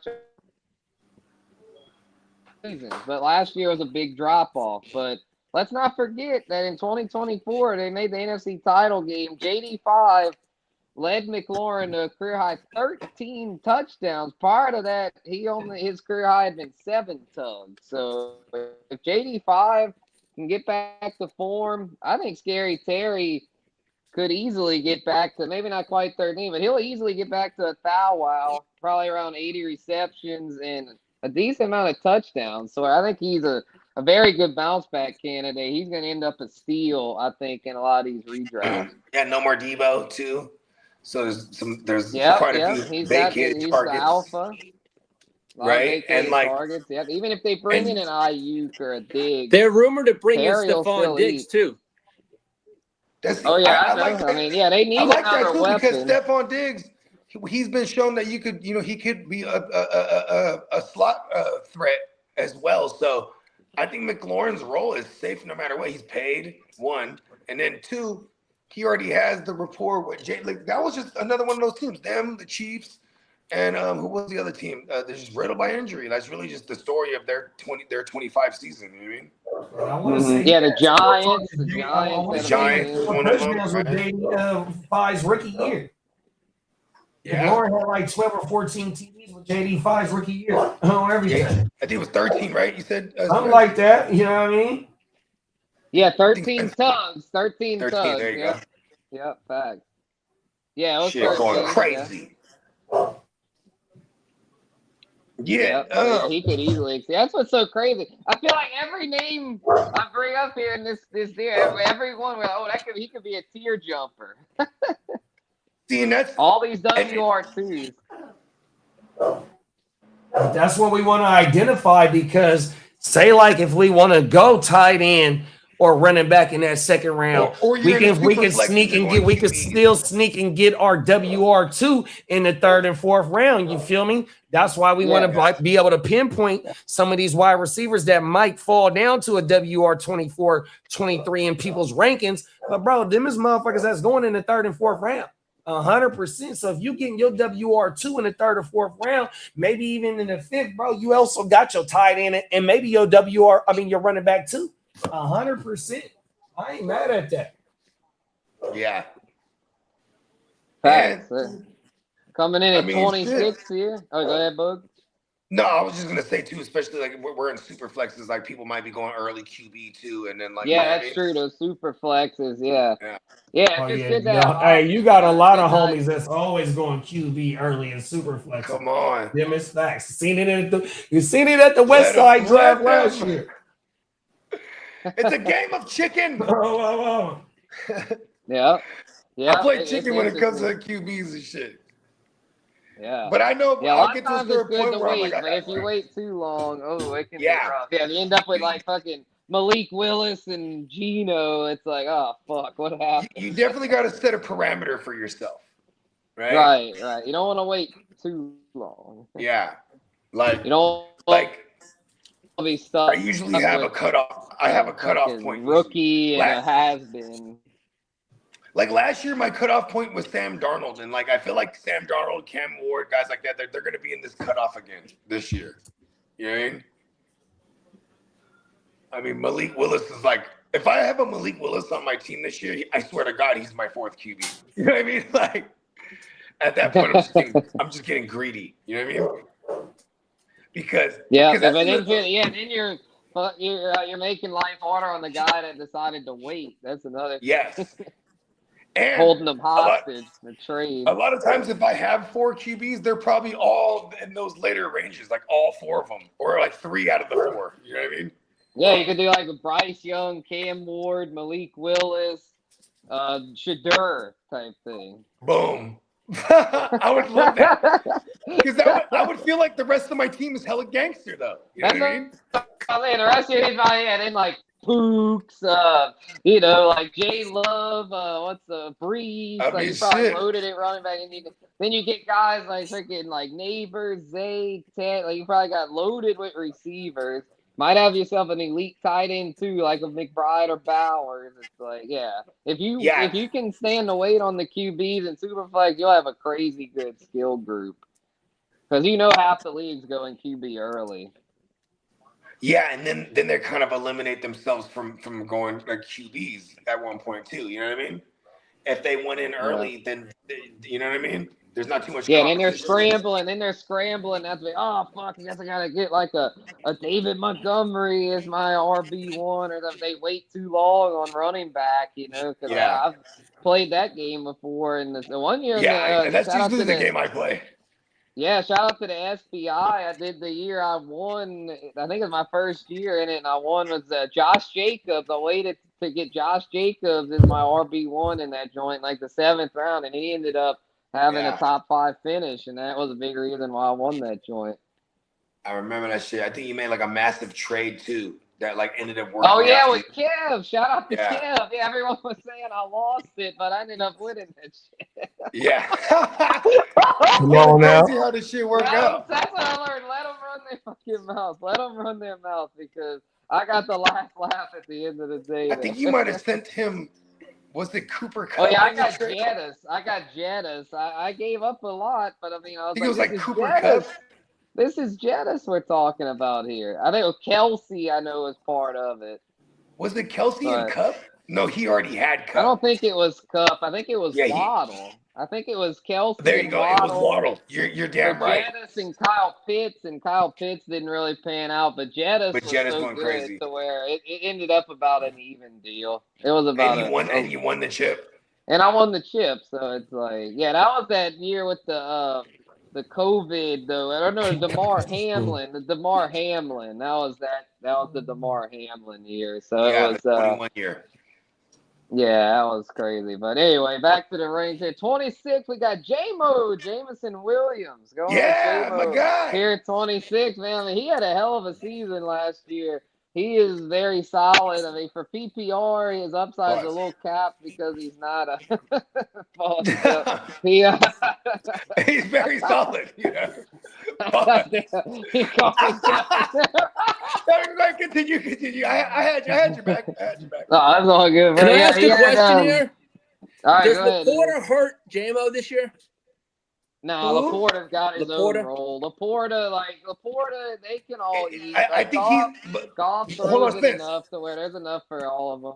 Spence, I think he means because of the new OC coming over from Arizona, where hyper. Yeah, kind of was. Yeah, a McBride. You know what I mean? I don't know, man. You got. These are the two guys that are paid. I don't think so. Yeah, I don't think so. J-Mo's paid. He's gonna get his. 100%. Yeah, and I think the reason Arizona, McBride is one, he's an elite talent, and also, with Marv not really panning out as well as they were hoping, I think they didn't really have much of a choice but to hyper target McBride. True. To where what's the Drew Pet things and you go see there. Okay. Yeah, Dan Campbell, I know Dan Campbell's not the play caller, but he has a big say in that offense, and he's gonna be getting on him about getting Jameson Williams involved. And I think that was something like that was one of their emphasis last year. That was an issue that they had at times, was not getting him involved enough. Yeah. So I think they're gonna make. He's paid. Past 2 years over 1,000 both years. Around 60 receptions both years, 7 touchdowns both years. He's very consistent. So what it is that ain't consistency. Last year was 102 targets and 65 receptions. That's highly inconsistent. He's a 50-50 ball. He's 17.2 yards per catch on 65 motherfucking catches, but only at 1,100 yards. But when he catch that motherfucker and when they connect, he is getting busy. Even though he was the WR12 last year, that shit hit 100%, but it got to get a little bit more efficient. It got to be efficient and more for it to be able to stick around consistently for him to maintain that production. And where Spence got him at, you getting him for a bargain for sure. That's the thing. It's like, he was the WR12 last year. I mean, I got him at WR26, which is like, yeah, you got him at the right spot. But I love Lee's question. But I love Lee's question just based on Laporta too, though, and based on what Gibbs being the main factor now, 100%. Where is that gonna fit in at though with Jamo? Oh my mama. But here's one thing I do want to point out, because you just nailed it right there, JD. You said he has a 17.2 yard A dot, and you know no, that was yards per catch. Oh, yards per catch, right? Okay, so his yards per catch average, right?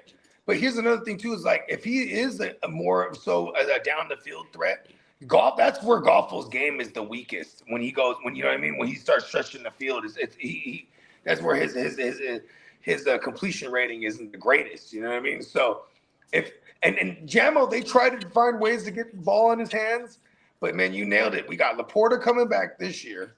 He was missing almost the entirety of the year last year. Jamo managed to. I still remember that motherfucker taking that reverse on us to the NFC Championship. Yeah, exactly. They want to get that motherfucker still running against us right now, big bro. Oh my mama. He still would have been running. Yeah, hey, but look, we went to the chipper. What? Once they get that boy the ball in his hands, he is nasty. You know, I mean, I'm just looking at it now. I didn't know that motherfucker was a WR12 last year. That's what I'm saying. And to clarify, I mean, I'll admit he's not consistent on a per game basis, but season stats wise, I mean, it's his season stats back to back years have been very, very. When he booms, he booms. Exactly. He booms. The boomate. And the boomate. It might be a roller coaster, but at the end of the day, he's gonna get his number, so it makes him a very solid flex. Let me catch up in the chat, man. Derek said, man, I went to the shit with Malik Willis last year. No, West Side, but I did have Jordan Love too. Oh, wow. Yeah, then we got the clock management fella in the building, and he said, "You bro." Shout out to Clock, man. Shout out good looking Tino, and we got the Johnny Mitten fella in the building. What's up, Johnny? John Mitts, everybody. Let's get it. The gang is in the building. Yeah, I miss doing the shows with Clock, man. Clock, man, we would hold it down. I did those divisional breakdowns, man, back in the day. Mock draft Mondays too. Yeah, mock draft Mondays. Yeah, man. Yeah. Shout out to Clock, bro. He's a real one of the OGs. Come on, dog. We keep the good. We keep the conglomerate, and it's bigger than content. Even if we ain't doing content, we still rocking with everybody that rock with us, man. Oh yeah, real ones know. It's bigger than the content. Oh, 100%. 100%. Yeah, man. So yeah, we got Christian Watson here at WR27. I think he'll be a nice breakout candidate for this season. He just got paid. For one, and two, they featuring him now, man. I mean, he's their WR1 on paper with the boy no longer over there, Wicks, and they lost another Dobbs. boy. Dobbs, Dobbs. That's the one I was trying to think of. Romeo, no more Romeo over there. So that's a good thing. Vacated target, right? Yeah, ended up in New England, but yeah, I think Christian Watson is set the ball out this year. I mean, they believe in him. The organization showed that they believe in him. And Green Bay is a smart organization. They tend to, when they pay someone, that player tends to produce. And so I know Watson's career numbers aren't that amazing or anything. I mean, if anything, they've been a letdown. But he's coming into his own year. Exactly. I think year 5 this is the year he puts it all together, and he could end up being one of those tier jumpers.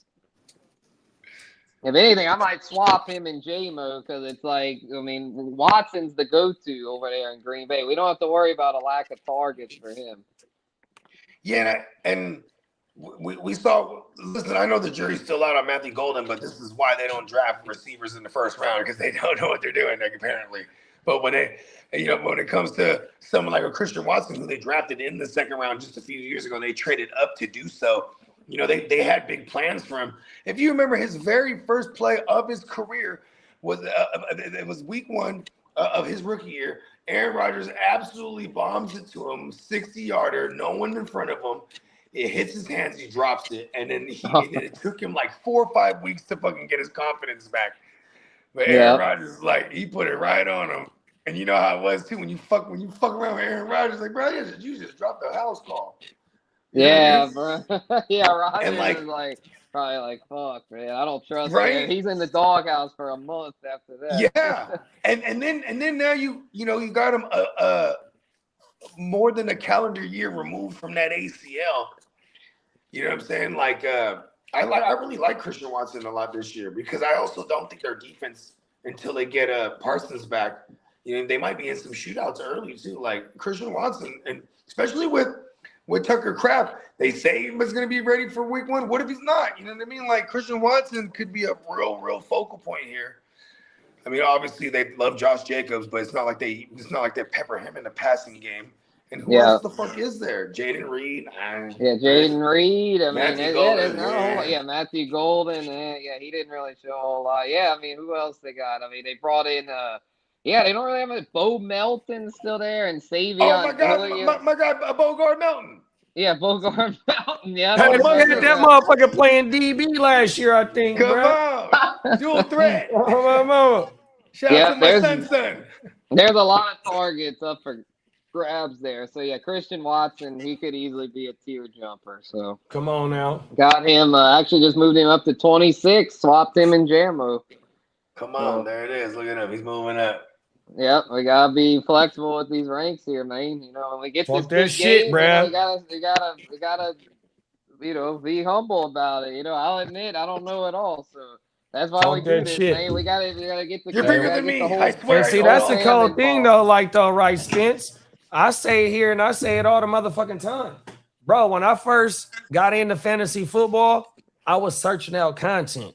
Now that I make content and I make content with great motherfuckers, bro, I don't need no other motherfucking fantasy. I got my bros to bounce these ideas off with. And once we all, you know what I mean, bro, we know what we doing. Yeah, I literally watch no one else's content. But man, fuck them, bro. 100%. It ain't no disrespect. You know what I mean? My dog is a lyricist, right? He get influenced by certain shit, but bro, don't listen to certain shit as well because motherfucker don't want to sound like a motherfucker. We don't want to have the same takes. That's why motherfucker don't pay attention to that bullshit. Oh, never mind. Yeah. Facts. That's all good. Everyone it's easy to talk ish, but the tough part is backing it up, and I feel like that's what we thrive at, is backing it up. We 100%. And we hold ourselves accountable. Hold ourselves accountable. There's no bullshit over here. I mean, we keep it real, man. 100%. We win chippers over here. Champion. Come on now. Yeah, there go Kitteh right there, talking about putting belts up on the motherfucking wall. Come on, bro. Exactly. Kitteh gets chippers every year since I've known. Come on now. He got titles on titles on titles. Yes, indeed. Coming in at 28, we got Carnell Tate, the Rook. We got the Rook here in this top 30 here. I think this rookie, man, he's the real deal. He got that Ohio State pedigree. And with Brian Daboll going over to Tennessee, that offense should be much better than last year. Cam Ward had a rough rookie season, but he showed some promise down the stretch. And I think Carnell Tate can be the guy there. I know Wandale. They brought in Wandale. He got paid. He's going to have a role. Calvin Ridley, they brought him back, even though he's not very reliable. So I think with that being said, Carnell Tate gambling. Is exactly. Carnell Tate is gonna be the one to have here for fantasy. I mean, every year these Ohio State guys come through. It seems Garrett Wilson, Olave, and Marv's kind of the exception. Marv hadn't really panned out, but he's still young, so you never know. But I think Carnell Tate, though, he has that ideal skill set that you want to produce right out the chute as a rookie. JSN, forgot to mention JSN as those Ohio State guys. So, and Buka last year. Right, yeah, I mentioned Boots, yeah. Oh, you did. And to double down on the Carnell Tate, bro, Malik Neighbors' first season, bro, 170 targets. Wandale, that's with Brian Dable, that happened to coach Malik that rookie year, bro. Wandale was like 130, 140. They both placed in the top 12 of targets in 2024. 100%, bro. So with Carnell, and then with Carnell Tate, his bread and butter, bro, if you go look at his last year numbers, he was like at 17 yards per catch. 100%. That's why they brought in Wandale before the draft came. And now with Wandale, he got the short A dot. Now you got Carnell Tate who can take the top off. 100%, bro. They just got to get better at pass protection, because I work with Lee all day, every day. And how Herbert was sacked last year, the Hurricanes quarterback, he was at the top of the list. Oh my mama, he was getting fucked up last year. And you know what's getting better in the pass protection.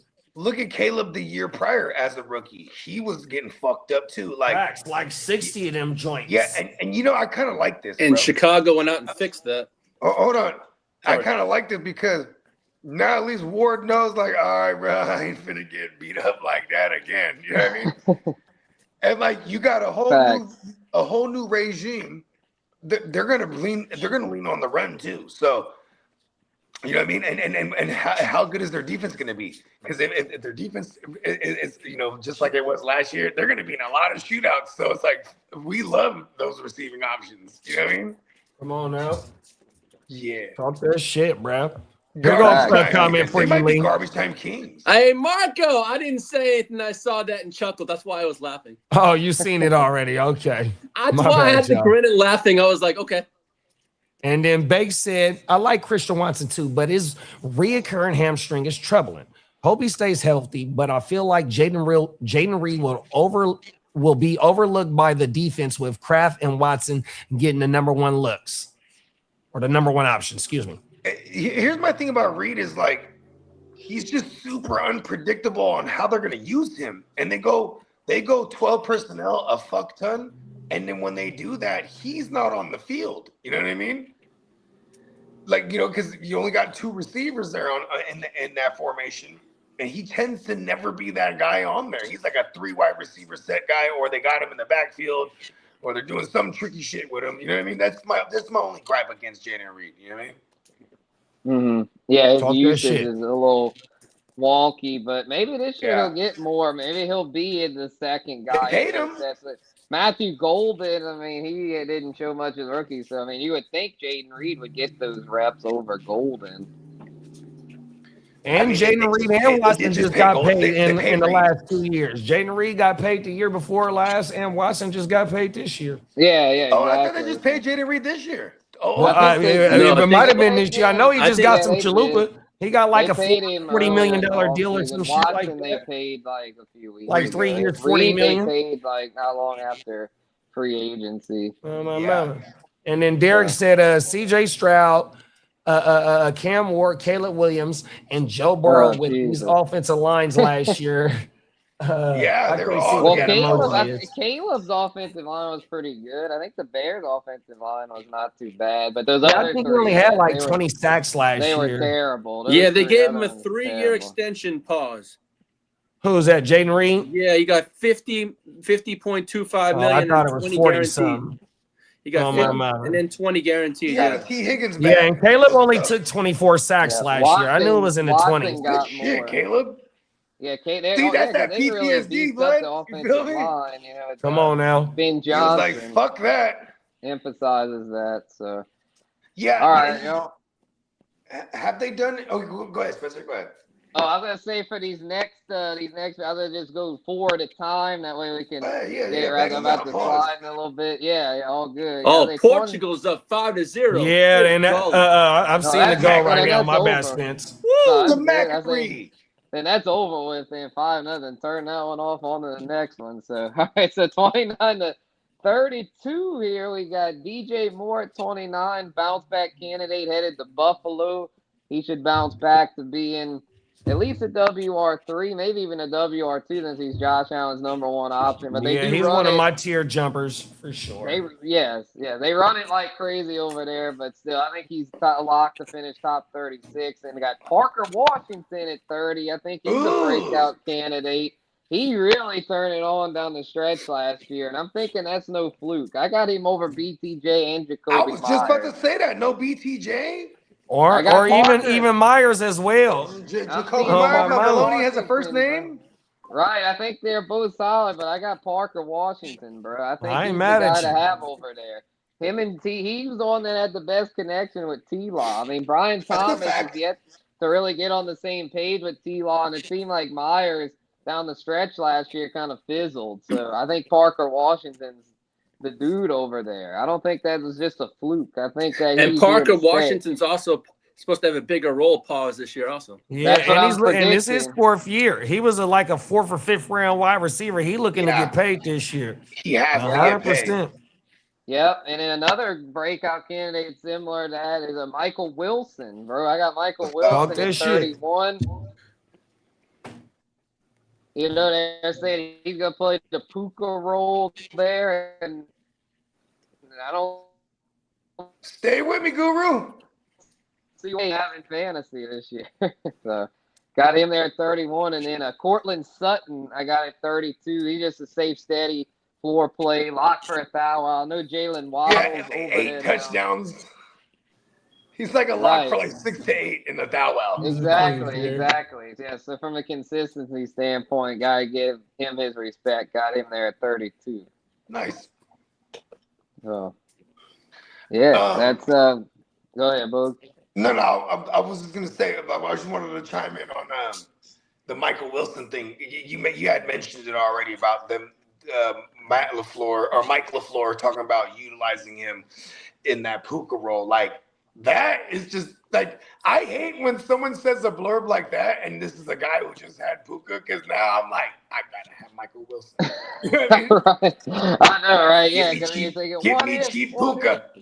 Yeah, I mean, And you saw him be like Puka-esque last year. He had a foul wow last year. It's 1,000 on 78 catches and 7 tugs. So, yeah, I think he's here to stay. I mean, he had cheap Puka. He had freaking from week 10 on, man, he was going crazy. He had double-digit targets in over half those games. He was pacing for a Puka-esque season. Come on. If you take him from week 10 on 109 per 17, it was 119 receptions for 1,649 yards and 12.8 tugs, basically 13 tugs. He was doing it all. He was going crazy there down the stretch. Granted, a lot of those games were with no Marv, but those numbers were something special. Marv was there. Well, he was injured for a lot of that stretch. Yeah. Oh, even though he was playing, Marv wasn't Marv. Like Marv got hurt, and he was basically as a corpse out there. I mean, he Marv down the stretch last year. It was the McBride Michael Wilson show. No, exactly. Marv was a decoy down the stretch last year. A few games he did nothing. So. Yeah, I got him there at actually we'll just get on to 33 or Marv. I actually have Marv coming in at 33, followed by Roma Dunze at 34. All right. We could get both of them very cheap this year, I think. Yeah. And I mean they were first round picks just a couple of years ago. I mean, it's crazy to think how far their stocks have kind of fallen, but it's like they're still there though. They're not dead. Like and they're part of fantasy friendly offenses. Exactly. They're far from dead. So if they fall in drafts, like I would not be shy about taking them as my WR3. If anything, they could end up being hella values. Fact. So and then at 35, we got DK. That was it was tough to decide between him and Michael Pittman, but DK, man, he gets his numbers year after year. So I had to put some respect on the OG. And he got a rapport with Rodgers. Oh, exactly. I mean, Pittman still got to build that up. So I got DK there at 30. We know how Rodgers gets. Yeah. Once he dropped that ball, he's like, fuck this guy. Yeah, once he likes a target, that's how it's like if it was any veteran QB. Once they get a favorite target, they tend to stick with it. So I don't see DK going anywhere. And then at 36, got another rook, man. Shout out to Jordan Tyson. Let's go. He made it. Rounding up. He made it rounding up the top 36. Jordan Tyson. I think he's going to have a big role this year. with in Kellen Moore's system, and I know he's had his share of health concerns, but they were confident enough. That's what I'm saying. If the Saints are confident enough to take him at 8th overall, I'm confident enough to invest in him as a flex play in fantasy. That's how I feel about that. What's his current ADP? I think he's going. I think he's getting grabbed paws around like the 6th, 7th round range. I love that. Yeah, I think it's fair. Like, I think I got him in the mock the other day around there. I think like the 6-7 turn. 6-7. Yep. Oh gosh, but yeah, I think. Still say that shit. Yeah, they still be on that shit. Yeah, they're never gonna die. Yeah, right. Because you can't even count to 10 without it coming up. Yeah. Yeah, facts. They're gonna just Cox saying about JJ McCarthy. Needs to go to the Niners next year so he can become a starter. Yeah, Sammy Darnold did that. Mac Jones is on that trajectory. Yeah, that's where a quarterback, like a former first rounder, humbles themselves, learns under Kyle Shanahan, and then goes on to be a starter. I feel like Kyle Shanahan is like part of the Jedi Council, and he retrains these former Jedis, and then he lets them, and then they go on and flourish, and then he's gonna get so angry one day he's gonna turn fully to the dark side. If he doesn't get that Super Bowl, he probably will. Yeah, I need that fully dark side Shanny. Give it to me. Pause. Yeah, maybe that's when he'll finally get one, when he fully turns. Yes. That's when he'll finally feel your pain. Share it with me. All right, so then I'll do let's see, first 6 out. The ones that just missed the cut here was Alec Pierce, Michael Pittman, Ricky Pearsall, Brian Thomas, Jordan Addison, and QJ Quentin Johnson. Interesting. I like that little group right there too, because those all seem like WR4s I would want on a heavy receiver team. Facts. And then, I got to throw these in too, because I feel like they're all about the same. And then you got after them Wandale, Romeo Dobbs, Chris Godwin, Jacoby Baloney Myers, Malik Washington, the PPR goodness. And Mekhi Lemon. Got to throw them in there because of potential target volume. Yeah. Same with Malik Washington. I mean, I know the offense by sheer absence. Could be WR1. Yeah. That whole list right there. Exactly. So, yeah, that's gonna put a bow on the early wide receiver rankings. Seem like we, I'm glad to share them with the crew here, and appreciate all the feedback from everyone in the chat and on the panel. We'll cap up the early ranking series next week with quarterbacks and tight ends. Pause. We'll do it Friday, but gonna be in St. Louis. Going to St. Louis. Oh, that's right. Yeah, you and Pops have a wonderful trip. Yes, you leave Wednesday, right? Wednesday morning, yeah, bright and early tomorrow morning. We'll be hitting old I-55 going north. So I told Pops to focus on your trip, not the fucking baseball. He's still gonna be calling you. You watch. I ain't answering my phone, man. I'm not. I want you to enjoy. Don't say I told you that. I want him to have a fun trip, man. It's not about calling me. Spencer, we're freaking 11-1. We're just... it's fine. Appreciate you, Derek. Hey, Spencer, I'm on the phone with your daddy. I'm like, man, that time flies by. He's dedicated. I told him. I was like, I don't care what the league size is or what the state are. I told him that you could compete in any fantasy baseball. I'd put you up against anyone. Like, he's seriously that good. I'm like, good Spencer, that's why I said, you know what, man, you just run the fucking show. Just go. That's probably a good call. That's probably a good. I said, Papa G, if we're doing this that great, because my friend Phil goes, Lee, what he does? He sees your dad's name. He sees Horace in the name, right? He hasn't put 2 and 2 together. So, I just say, hey, man, I just say my co-manager, my co-manager runs the show. He goes, God damn, he's good. I go, that's why I let him run the show. Oh shit. That's funny. Phil goes, where do I hand the money over to you? You never know with the offs, bro. That's what they. Hey, Diamond Jones taught us that lesson. You get in the offs, and you never know. You can't count it just yet. What is it? A 10-hour drive? Probably. Well, with stops, probably more like 11. But yeah, not too bad. Especially since we got 3 of us, so we can take turns driving. So, who are you going to see? The Cardinals versus who? Diamondbacks. There you go. Thursday night. So our first. I gotta say there. one thing. Be happy, man. Your Cardinals are playing better than my Red Sox. I can't believe it. Yeah, they somehow are. I mean, your Red Sox. Yeah, what Hey, if we're gonna get that number 1 pick, then get that number 1 pick. Yeah, y'all got all kind of injuries though. Like we were saying about like the fucking who was the team? Like they got all the injuries last year. The Chiefs. Yeah. Y'all like the Chiefs from last year. Just injury after injury. Yeah. Anthony. I put it on ownership. Ownership sucks. They need to sell a team. Yeah, Rafa Devers fiasco from last year. Man, that Devers is gone in San Francisco. They got to sell his ass. That guy just he's destroyed every organization he's gone to.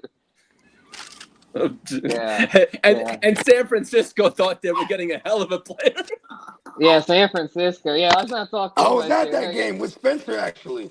Yeah, with Diamond Joe. Yeah, right when that trade first happened. We were allegedly lost. For the I might not have been at the game. Luigi was at that game. I was going to say, we were both.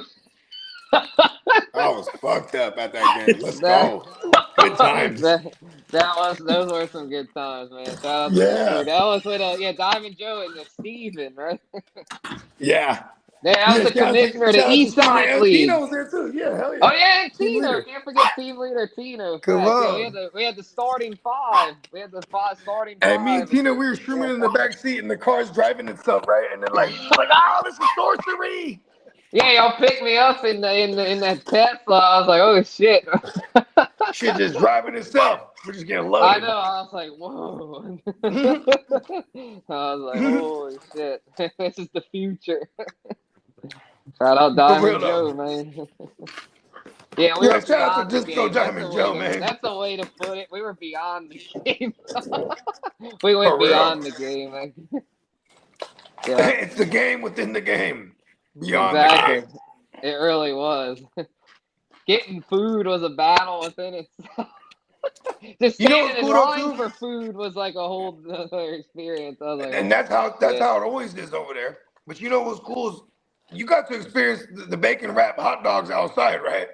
Yeah, after the game. Yeah, because that's a hood shit right there, bro. Them outside bacon wrap hot dogs, that's where it's at.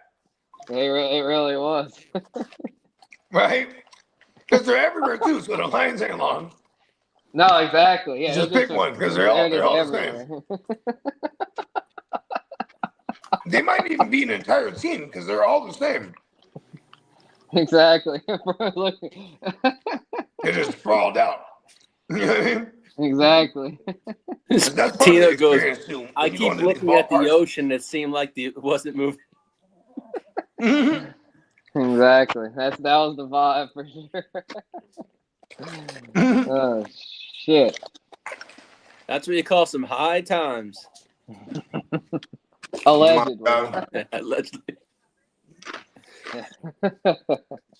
Facts. Danny is Vegas, bro. I don't think I'll be able to swing it this year, but I'm hoping next year. This year I've had too many other trips as far as like my paid time off with work, but next year, bro, that's the goal. Vegas 2027. That's the goal, man. Shout out to the Ginger Ninja. That should be some fun times. Oh yeah.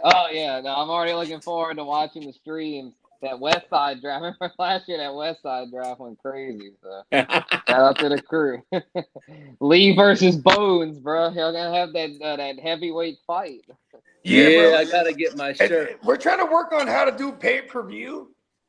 Because I don't think we should give this one out for free. Exactly. People will pay for lead. They'll pay for Lee versus Bones. Oh yeah, I'll pay. Yes, I'm coming for my kneecap replacement. Pause. How about this though? If somehow, some way, are you guys going to Canton too, right, Spence? That's the plan.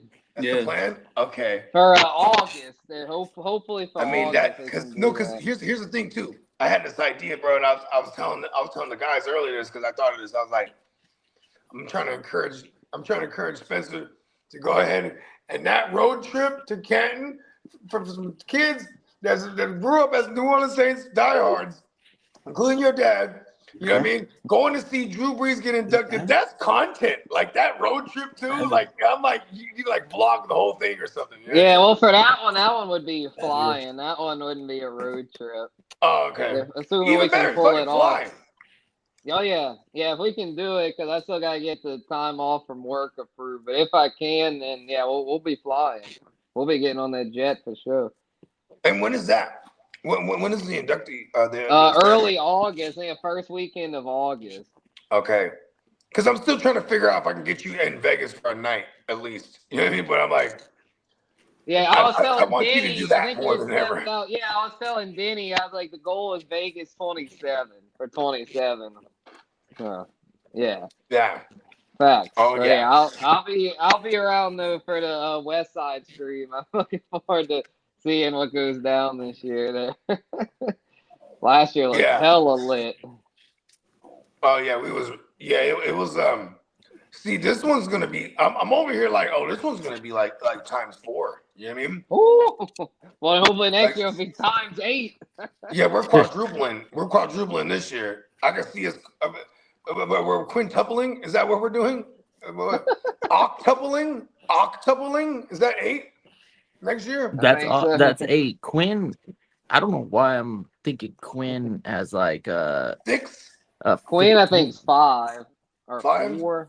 5. Quad, no, 5 is Quinn, pentagram. 5. Pentatuple. Right, but I think the quintuplets isn't that 5? Oh, yeah, you're right. Okay. Quinn. Okay. Yeah, I have a friend that goes by Quinn, and his I've been government name quintupling all day, bro. Times 5. Yeah. Times by 5. Yeah. Remember back in days, they used to be like, "Oh, supersize. You want to supersize?" I'd be like, "Fuck yeah!" Oh yeah, the You know what I mean? super size. They don't even do that no more, huh? No, they banned it because of that Morgan Spurlock documentary. Super Oh, size, man. They shit. banned it because of that shit. Because it was such a PR nightmare for McDonald's that they now no longer do super size. Wow. Yeah, that motherfucker. And then it turned out he was on some bullshit. He was like, He was smoking hella weed and eating hella McDonald's. Yeah, he was doing. Well, he was like doing more than just eating McDonald's. Then he was like drinking hella alcohol and like. Oh yeah, he's adding gaining even weight. more. Yeah, to gain the weight, he was doing more than just eating McDonald's. Oh, he did them in. He did them in. Yeah, he really did. So they banned the supersize, but there are ways around it. They got that McValue and shit now to where there's ways to get hella McDonald's for cheap still. You just gotta be on these apps too if you want to do fast. Yeah, I don't know, bro. Exactly, Bogey. Yeah, the app. I was on my way home get on yesterday. My girl wanted McDonald's, and I was shaking my head. I said, "Okay." And we get there. Guess what she orders? She orders the sausage McGriddle. Okay. 2 hash browns. Right. And a medium coffee. Oh shit. Okay. So I mean, I don't know if prices are universal everywhere, but all together that was 14 some odd cents. I was like, what the hell? McDonald's has gotten out of hand, bro. Yeah, you just pay menu price for McDonald's. You gotta get on that. That's when you say I'm loving it. See, out here though, they have like the only way. If you pay at regular prices, you ain't gonna be loving it because that shit's a rip. I'm just saying, Chili's got that $10.99 meal, and it looks pretty damn good on the TV advertisement. I'm like, damn, why? Yeah, that's what me and Pop did on Sunday. We went to the fucking Chili's. I got a big ass chicken sandwich. He got chicken quesadillas, like a whole big ass plate of them things. Come on. Yeah, that's just a deal. Unlimited chips and salsa.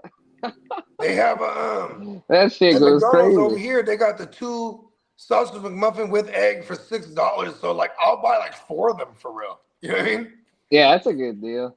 And then I'll spend the rest. I'll just burn a dub and I'll spend the rest on hash browns, and I just put the hash browns in them. You know what I mean? Man, McDonald's hash browns are the best.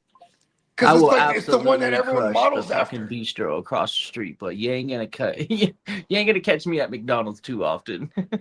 No, Yeah, no, I don't like blame you, Kitteh. I don't blame you. No, me too. Because like, what sucks is like my kids, they always want McDonald's or like. But see, now we've been getting them into Wendy's, right? Because Wendy's is just like, I just think Wendy's is just better. You know what I mean? But it's like, whenever we gotta do something fast, because 9 times out of 10 we're cooking food anyway. But like, yeah, fact. When we gotta do when we're in the wind, they're always like, oh, or like. My dad, he picks up my kids on Wednesdays because, they have year-round school. So they're at school right now, right? But my dad, he picks up my kids on Wednesdays. He takes them to McDonald's after school on Wednesdays. Like, he's been doing this since they can remember. Like, even my their older siblings, like, that was just his thing. So I'm like, damn it. Like, switch it up, Dad. Just buy them McDonald's. Like, well, what they want. They're like, you made it their routine, though. You know what I mean? Like, and I can't lie. Sometimes he'd be like, "Oh no, it's Wednesday. Oh shit, that's cool. Hey, Dad, did you go to McDonald's yet? No, give me a Big Mac. I'll choose just the bread right now." And then he always denies it. No, I got it. Okay, cool. I'm not gonna argue it. Because I will go for a Big Mac every once in a blue moon. Yeah, and I ain't mad at it. And the fries, the McDonald's fries are some of the top-notch, top-tier. Yes. But you order them unsalted, and then you put the come salt fresh. on yourself. Let's go. That's the code right there, bro. I learned that from my aunt, Maria. Shout out to my auntie. She's like, that's how you get the fresh fries. Yes. You tell them unsalted. They make it fresh. They have to make it fresh. Yep. And then when they hand it salt. over, be like, I want a grip of salt right now. Yeah. Give me the salt packets.